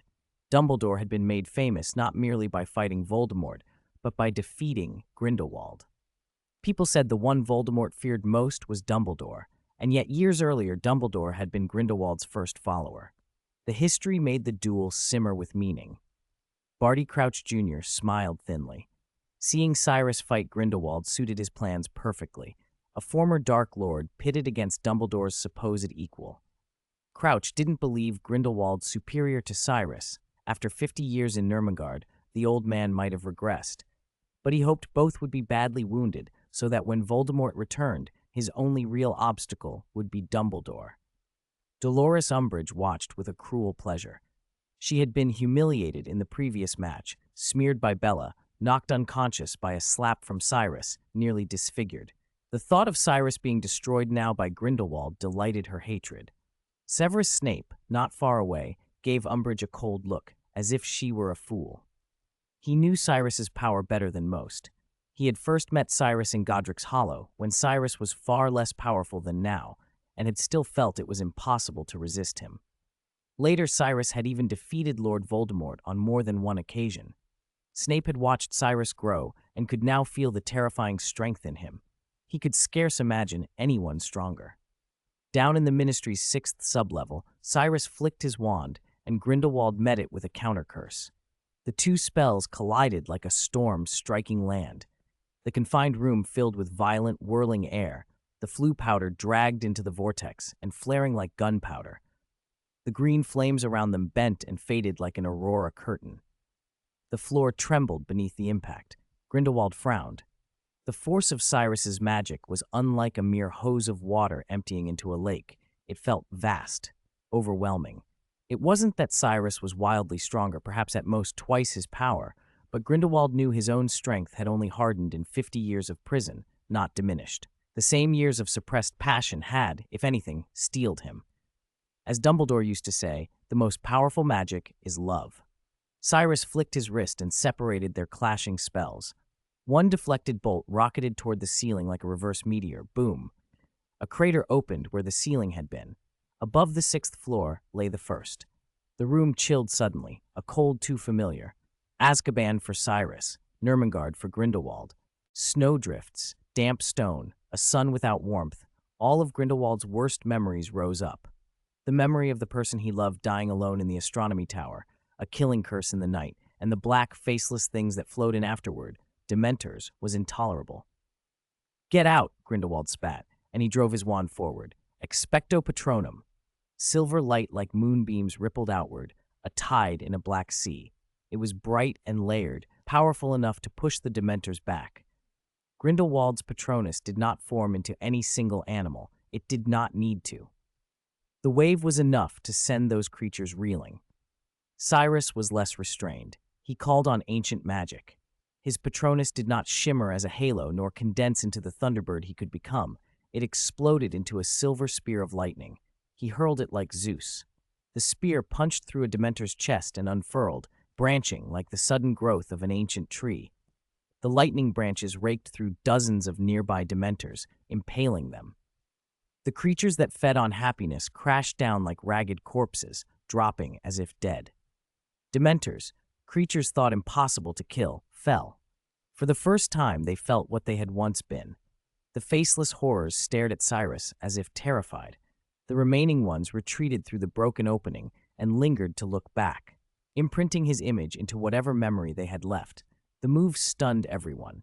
Cyrus had already shown he could invoke the form of a magical creature in North America. Here he had apparently slain Dementors. Grindelwald only twitched his mustache, unconvinced. A new spell, he decided, just some invention of Cyrus's making. Nothing that showed Cyrus's innate superiority. Then Grindelwald stepped like a dancer and unleashed Fiendfire. The eerie blue flames poured forth, an enormous hydrangea-like inferno rolling towards Cyrus. Fiendfire was terrible, indiscriminately destructive, with a kind of sentient friend or foe recognition. Rumors said it could destroy cities. It blocked everything but the killing curse itself, unless that curse was cast by Voldemort-level intensity. On the pitch, Cornelius Fudge went pale. If Grindelwald let Fiendfire rip loose in the Ministry, the building, and perhaps the entire underground, would be devastated in minutes. Sweat rolled down his face like greasy drops. It's over! It's over! Dumbledore, quick, save us!" he cried. Dumbledore was on the 7th floor and could not intervene. On the broadcast screen, the blue inferno swept down over Cyrus's small figure. A few seconds later, that little square of the feed sputtered and went gray-white with static.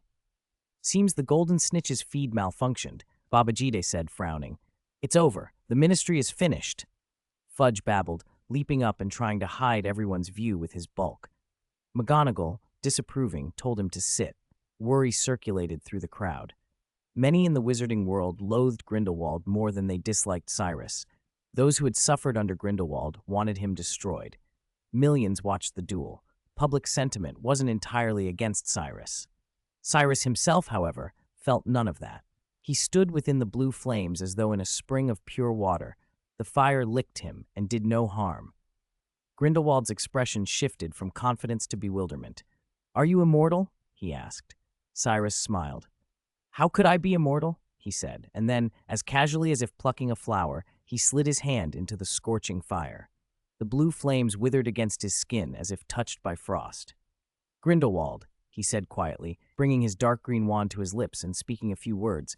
"Do you know what matters most in a person?" Grindelwald, confused, hesitated. "Strength? Ambition? Loyalty? Love?" Cyrus shook his head and smiled. "No, it's the right touch." At his feet, blood-red inferno erupted. Inferno! The most important thing for a person is timing.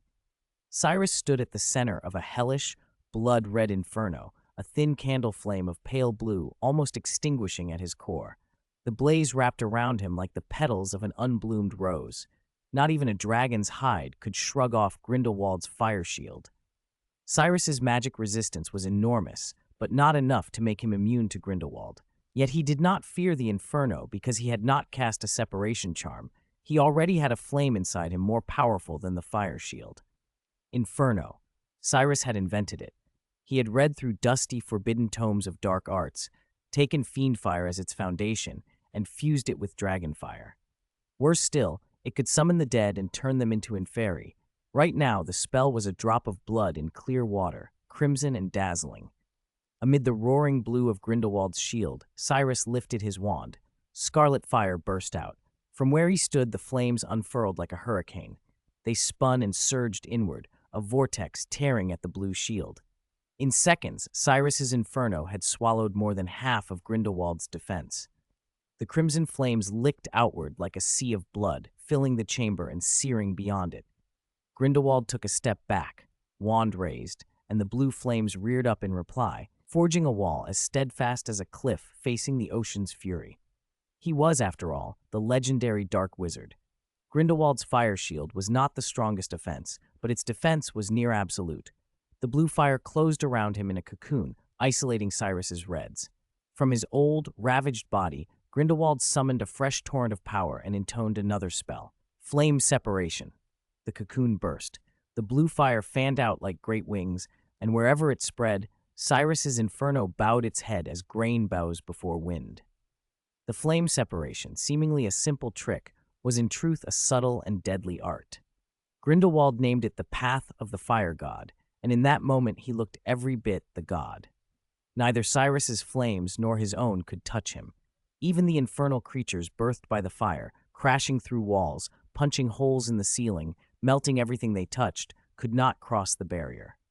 Only the heat made his trench coat snap.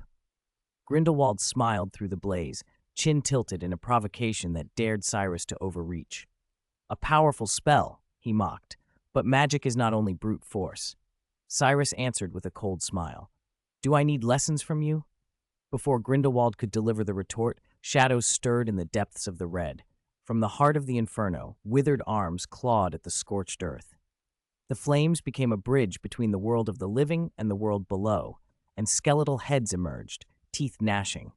Thousands of shriveled, mummified creatures, inferi, tore free from the fire. Grindelwald's twitching smile vanished. He had once plotted with Dumbledore to mass-produce inferi using Deathly Hallows. He recognized them immediately. His grip on his wand tightened. These inferi were born of flame. The usual counters, light, ordinary fire, meant nothing. He pointed his wand. Bombarda! The explosion was brutal. Inferi turned to dust as if time itself snapped them away. Grindelwald did not pause. He hurled charm after charm, Bombarda again and again, each detonation shaking the ministry. Spells of force, concussive and destructive, carved a wide swath through the oncoming horde. The structure trembled under the barrage. On the 6th floor, Fleur, Cedric, and Cassandra clung to the corridor as the building shuddered. They had just formed an uneasy alliance to get past the task. Now the ground shook like an earthquake, and dust sifted from the ceiling. "What's happening? It won't stop!" Fleur cried, nearly losing her footing. "Someone started fighting," Cedric said, steady despite himself. He didn't need to say who. Only 3 other champions remained besides them. "Which floor are they on?" Fleur stared upward, watching cracks spider across the plaster. "I'm afraid the ministry will collapse." "It has wards," Cedric said quickly, then a slab of black marble broke loose and hurtled toward him. Cassandra raised her wand with lightning reflexes. "Repelling charm!" The marble shattered, shards snowed down over Cedric's hair. He swallowed his embarrassment and tried to sound composed. "We should watch above and below, brace for collapse." Cassandra peeled off her berry-red robe and pressed herself to the wall. "Stay close," she said. Fleur, suspecting a ploy to attract Cedric, also slipped off her blue robe and looped it on her arm. A thunderous boom rolled from deep in the building. The corridor broke with a sickening crack. The trio dropped as the floor gave way beneath them.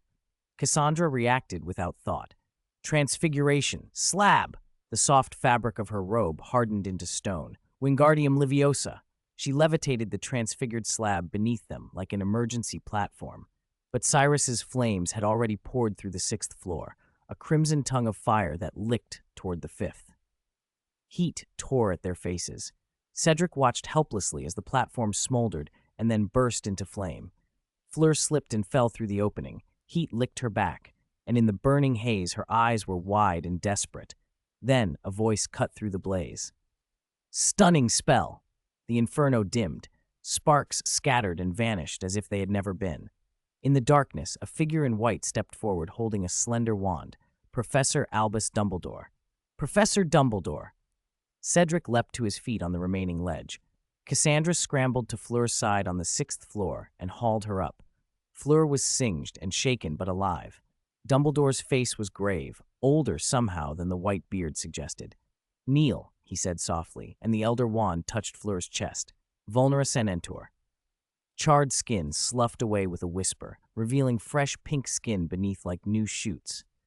Dumbledore then handed Cedric a small, dull object. "This is an unactivated portkey I found in a room," he told them. "Speak the spell and it will take you to the 9th floor." "The 9th floor?" Cedric's voice rose. "The Department of Mysteries?" Dumbledore nodded. "Yes, I believe the champion's prize is there." Cedric's eyes flicked to Dumbledore and back to the treasure that might be hewn from that forbidden place. "Professor, what about you?" Dumbledore's smile was the faintest thing. "You go first." He did not care for prizes. To him, the Tri-Wizard tournament was a trial of character more than a contest of glory. What mattered were the people involved, Cyrus and Grindelwald, and Fleur among them. Ever since the deaths of Beauxbat's champions revealed Death Eater interference, he had watched Fleur closely, but she seemed genuine. If Voldemort had designs this round, Dumbledore could find no evidence, yet 2 wizards, each as powerful as or more powerful than Tom Riddle, were battling in the heart of the Ministry. Cyrus had already bested a resurrected Voldemort once. His corpse still lay beneath Hogwarts. Dumbledore could not count on Grindelwald surviving a duel with Cyrus without the Elder Wand's aid. He could not bear to see Grindelwald die, despite their tangled past.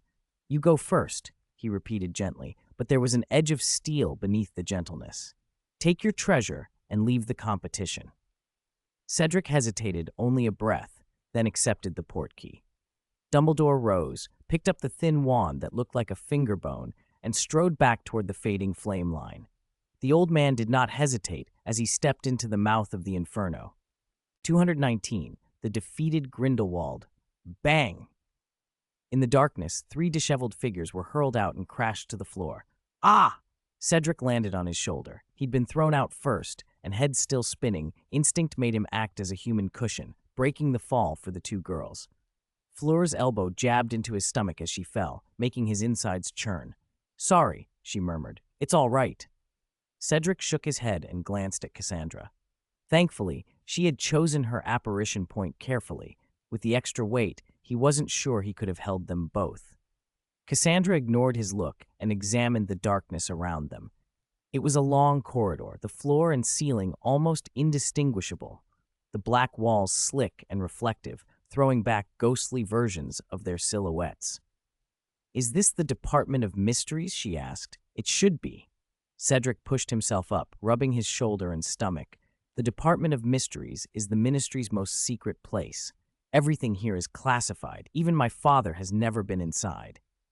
He stared left and right, eyes full of curiosity and wariness. Compared to the other floors they had passed, this one felt unnervingly still. No traps presented themselves, and the little surveillance drones they'd seen earlier hadn't followed them in. It made sense. Letting competitors into the department during the tournament was already exceptional. Broadcasting it would have exposed the Ministry's deepest secrets. Let's go. This place makes me uneasy. Fleur shivered, catching her reflection in the black wall and rubbing her shoulders. Cedric and Cassandra agreed. The corridor offered only one path. They walked, the leather soles of their shoes making a sticky, squelching sound as if they were treading on damp rice, an unpleasant sensation. My shoes are ruined, Fleur complained, kicked off her shoes, and continued in white socks. Soon they stopped before a door, the only door at the end of the passage.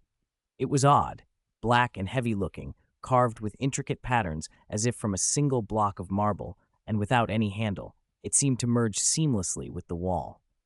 Cassandra raised her wand like a pistol, pressing it against the door and pushing gently, but nothing moved.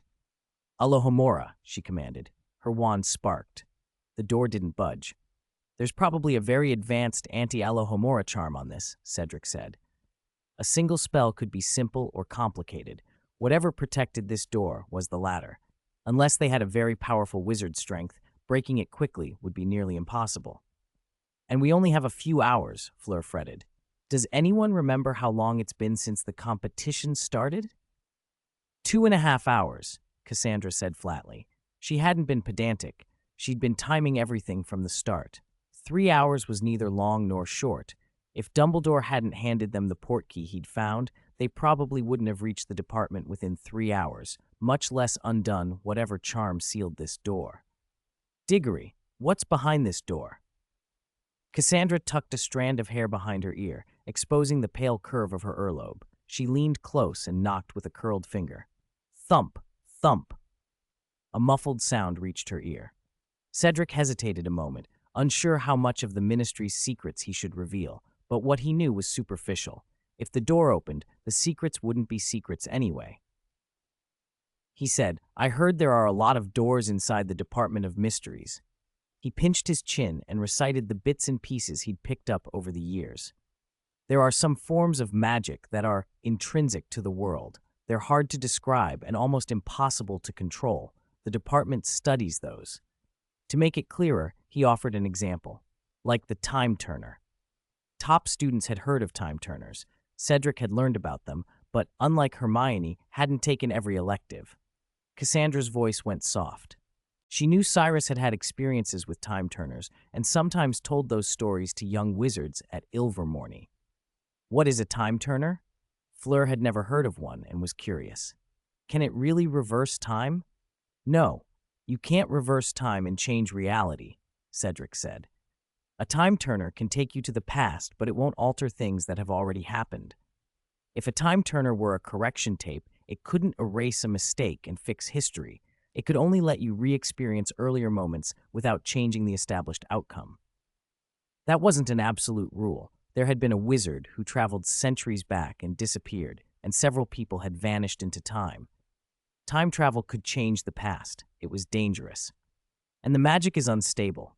Most time turners can only send you back a few hours, 5 at most. Longer trips are extremely risky, Cedric added. Many who tried to travel far never returned. There was one exception. He told them about Eloise Mintumble, a witch who had gone back to 1402 for 5 days and returned aged as if she'd lived 5 centuries. The thought chilled Fleur and Cassandra. Neither wanted to face rapid aging. "As with time, there are things human thought can't safely meddle with," Cedric said, "and that's only one subject the department studies." At that moment, a fractured echo, someone's troubled soul, seemed to resonate through the same stream of time. "Let's focus on getting in," Cassandra said. She stepped back from the door, raised her wand like setting up a cannon, and spoke with decisive calm. "My suggestion, blast it open." She was always so decisive. Good idea, Fleur agreed, winking at Cedric and motioning for him to stand with them. The three lined up together. Confringo! Boom! Grindelwald was in the middle of the kind of chaos that made even him grimace. He had been blasting the grotesque creatures before him into pieces, again and again. From his observations, most of them were not wizards but goblins or gnomes, twisted into fairy-like shapes, and there seemed to be a never-ending stream of them. How many did you kill exactly? Grindelwald snapped. Even he thought Cyrus's methods were extreme. He'd been casting spells without pause. His wrist ached, but the monsters kept coming. At this point, Grindelwald suspected Cyrus might have slaughtered every goblin in existence to supply such a tide. Guess? Cyrus smiled and didn't answer. He had indeed dealt out a lot of death, but compared to a certain transfer student, it was nothing. The real reason the creatures were endless was gruesome. Whenever one of them died, its remains flared into flame and were then reborn from the fire. Grindelwald had been killing for a long time, but he hadn't truly reduced their numbers at all. Whatever the cause, Grindelwald could not waste more time. His strength would not hold forever, while Cyrus seemed to have reserves to spare. To stop the bandit, he had to break Cyrus's magic. He had to kill Cyrus. Grindelwald pointed his wand and sent a ripple of force outward. In fairy isolation, an invisible barrier rose, like layers of white foam heaped into waves. The Inferi were cut off, everything was sealed. Flames guttered out, furniture was upended and crushed into dust by the shockwave. At the center of that rippling storm, only Cyrus and Grindelwald remained. Everything else stood frozen, as if time itself had thickened. For a heartbeat, or an eternity, everything slowed. The fire's spray hung like oily glass. A table flung by the blast seemed suspended in midair. Powdered flue drifted in a fragile veil. Then, Cyrus and Grindelwald burst through the frozen curtain and scattered like water struck against stone. Everything else stayed rigid and unmoving. The two of them moved freely, as if the power that bound the world held no grip on them. Spell light diffused like neon in fog, the bright strands of magic hanging in the air, even as bolts of energy between their wands snapped and flashed. Cyrus grabbed at one streak of lightning and flung it at Grindelwald in a cascade. Grindelwald, however, was a ghost, appearing and vanishing, avoiding the strike. The two had been dueling while apparating, speed so extreme that it required pushing their occlumency to the limit. Everything outside them entered a kind of bullet time. "You surprise me, Grindelwald," Cyrus said. His body seemed to split, his upper half dividing for a moment to allow a spell to pass between, then snapping back together. "I thought someone your age couldn't keep up with the times. Your power exceeds my expectations." He spoke as if Grindelwald might have bested even the resurrected Lord Voldemort. Grindelwald panted. 50 years in Nurmengard had taken its toll. The air had been cold and damp, stale enough to make someone feel as if a fire burned in their chest and their skin would crack like parched earth. Cyrus saw his weakness and resolved to end it. 2.5 hours had already passed. There was no more time for theatrics. Cyrus lowered his head. When he raised it, his eyes flared with a fierce golden-red electricity. Heat seemed to ripple around them, and a searing beam of light shot toward Grindelwald's skull. An image of death rushed into Grindelwald's mind, a blood-red bolt piercing his head, ending him instantly. He felt air burn in his throat. Breathing was agony. Was this the end? He felt powerless to save Dumbledore. Darkness surged, and Grindelwald found himself snatched into a vision of the astronomy tower. Before him stood a grayish-white Dumbledore. Grindelwald knew what this was, a glimpse of a near future, Dumbledore dying at Cyrus's hand. The gray figure slowly gained color. He moved, raised his wand. Vera Verto! Crack! A mirror rose up between Grindelwald and the searing light, deflecting the blast from Cyrus's eyes. The mirror exploded with a crash. Grindelwald snapped awake as if from a dream, his head spinning. He saw the hem of a grayish-white robe float past. Dumbledore. Both he and Cyrus spoke the name at the same time. 2:20. Confused time. Old Cyrus. Dumbledore? Cyrus glanced over and saw a pale shape moving out of the darkness. A white shadow slid across the dying embers. Dumbledore walked as if treading a barren waste, stepping over stubborn, withered grass. He first looked down at Grindelwald, a flicker of worry and panic hidden behind his composed gaze. When he saw Grindelwald still breathing, he let out a private breath of relief and lifted his eyes to Cyrus. Cyrus noticed every minute detail. "Albus," Grindelwald murmured, embarrassed to be seen so badly beaten. His whiskers twitched as he tried to ease the awkwardness. "If you've come to deal with me, you're a little late, and if you came to rescue me, well, you timed it perfectly." Dumbledore said nothing. He deliberately kept his distance, the two of them like a couple frozen in a cold war after an argument. He spoke to everyone but Grindelwald. Finally, he addressed Cyrus. "I didn't expect that to be your magic," he said, looking straight into Cyrus's eyes. He meant the Inferno. To Dumbledore, that kind of dark magic also revealed something of the caster's heart, violent, extreme emotion underpinning great power. When Cyrus had first been brought back in the Shrieking Shack, his killing curse had been weak, a shadow of its full force. Dumbledore had assumed Cyrus was, in some sense, safer, less tied to raw hatred than Voldemort or Grindelwald. That safety, he believed, was a matter of character rather than a lack of strength. Now Dumbledore was thinking again. What he didn't know was that after Cyrus had absorbed ancient magic and accepted Morgana's legacy, he no longer needed to be driven by emotion for his spells to be that potent. For Cyrus, a spell was a tool. He had no intention of explaining that. He lifted his head slightly and called up every scrap of power inside him, blood as hot as magma, heart pounding like a war drum. He was ready to face Dumbledore and Grindelwald at once. This was a stage he relished. Dumbledore's arrival had only added to the spectacle. Whoever watched would remember. Of that he was certain. Cyrus flicked his snakewood wand, the tip slicing the air with a sharp whistle. No bolt of magic flew out, only the sound. He stood like a duelist. "Come on, Dumbledore," he said. "Come alone, or come with him. Either's fine." No one present thought Cyrus was overreaching. On the Hogwarts Quidditch pitch, every watcher had seen Cyrus strike down Grindelwald through Dumbledore's eyes, but their reactions were different. Bella's mouth twitched in a bored, unimpressed line, as though none of it surprised her. Graves' admiration for Cyrus had reached fanatic levels. One of the most powerful wizards in a century felled like that? Graves could hardly contain his delight at seeing a disgraceful dark wizard humbled. Babajidi's face was grave. He worried for Dumbledore. A wizard who'd lived through Grindelwald's reign understood the stakes better than most. The name Grindelwald still conjured nightmares. "Did I see that right?" Fudge whispered, astonished. Even through the screen, Cyrus's gaze made him step back.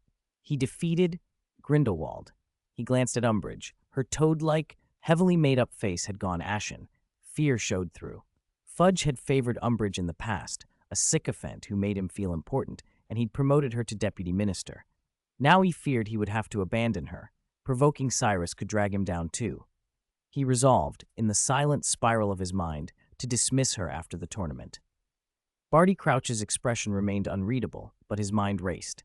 How old was Cyrus? 68? 69? No, Cyrus looked 16 or 17 in body, barely reaching his prime. His power would only accumulate. If Cyrus survived, he could become unbeatable. Provided you survive, Barty thought coldly. He didn't care Grindelwald had fallen. The old man had bought time. Dumbledore and Cyrus were now entangled, distracted, time the Dark Lord would need. Grindelwald wasn't dead.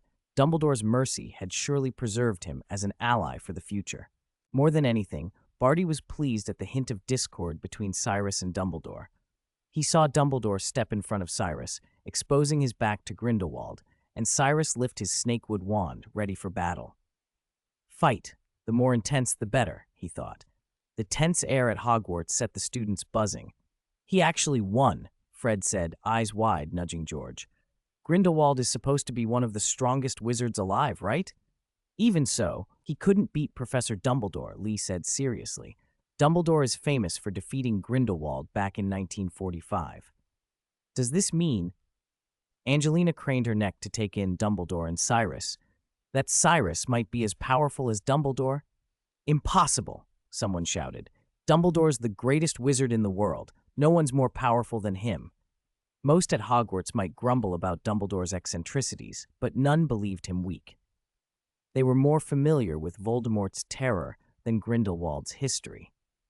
Remember, a Ravenclaw piped up with the sort of conviction that makes a speech sound like gospel. Dumbledore is the only person you-know-who ever feared. He wasn't just praising Dumbledore, he was resenting Cyrus. Since Cyrus first came to the school, attention followed him like a spotlight. At the Yule Ball, he danced with three of the prettiest girls. One had barely looked away from him the entire night. That kind of admiration bred envy. No sooner had the Ravenclaw spoken than Ron Weasley, coming over from Hagrid's side, tilted his head and replied with a pitying look. "What profound insight, then, Weasley?" the Ravenclaw sneered. Ron didn't care about their scorn. He had seen things they hadn't. "You don't understand. Lord Voldemort was resurrected before, and Cyrus defeated him," Ron announced. The sentence cut through the crowd. Disbelief, then curiosity. "You're lying, Weasley," the Ravenclaw shouted. "If you were smart, you'd know Harry was kidnapped twice," Ron snapped back. "All the professors know Voldemort returned once, and they saw Cyrus defeat him." Mention of the professors made some listen. The twins who'd heard about Harry's kidnappings were suddenly intensely curious. "Tell us every detail," they demanded. "You actually believe him?" The Ravenclaw's face fell, but he clung to his denial. "If you know who came back, how could we not have known?" Angelina cut through the argument as she squeezed past. "What, do you think you know who has to report his comebacks to you?" she scoffed, and the Ravenclaw's indignation only deepened. "Just wait," he hissed, "and you'll see." Either way, with Cyrus facing Dumbledore, an answer would come soon enough. Ministry of Magic, 6th level. The flames had eaten most of the chamber. The 6th level lay in charred ruin. Dumbledore felt an unfamiliar gravity in the air. Cyrus's pressure pressed down on him unlike anything he'd ever known. Even the memory of Lord Voldemort felt inadequate next to it. The air seemed dry from the fire, but there was a different quality to Cyrus's magic, clingy, resistive. Dumbledore felt as though he were moving through viscous water. Every motion required extra effort, like wading through sand. The world shifted in his eyes, flickering as if seen through an old film strip that occasionally spooled and left black lines across the frame. "It seems Morgana's legacy has given you immense power," Dumbledore said quietly, "but I doubt whether it can truly rival the Elder Wand." He regarded the snakewood wand in Cyrus's hand. He had never wielded the true Elder Wand himself, and still did not know fully what it could do. "Can it make you invincible?" Cyrus answered with a dry chuckle, amused by Dumbledore's caution. He glanced toward Grindelwald, who still smiled through his own pain. Cyrus raised his snakewood wand. "That's exactly what I intend to find out," he said. For a heartbeat, nothing happened. Then, boom, a violent ripple of magic exploded outward, shaking the ruins from the foundations. Golden waves of power rolled through the chamber and swept across Cyrus. For a moment, he stiffened. Something intruded into him, cycling through him like a clock running wild. His smooth skin sagged, deep creases forming. He felt his strength slip away as if vitality were being sucked from his bones. He almost dropped his wand. Cyrus crumpled to his knees, curling inward like fragile porcelain. Dumbledore and Grindelwald watched, stunned. Cyrus's hair had turned white in the space of a breath. He looked like a desiccated relic. Yet his eyes, crimson flecked with gold, burned bright and clear. Grindelwald's surprise turned to disorientation at the same instant. His own voice sounded younger to his ears. The figure of Dumbledore in front of him had changed, pale, line-bound. Albus was gone. Where he stood was a young man with brown hair, as if some summer of their past had been restored. "Albus, what have you done?" Grindelwald cried. "You've become young again." "It wasn't me," Dumbledore's mind raced. He did not feel the spell on himself. He could not explain the sudden reversal. The white-haired Cyrus lifted his head, fragile yet awful in its calm. "The rules of time have been broken," he rasped. "Department of Mysteries," Dumbledore shouted.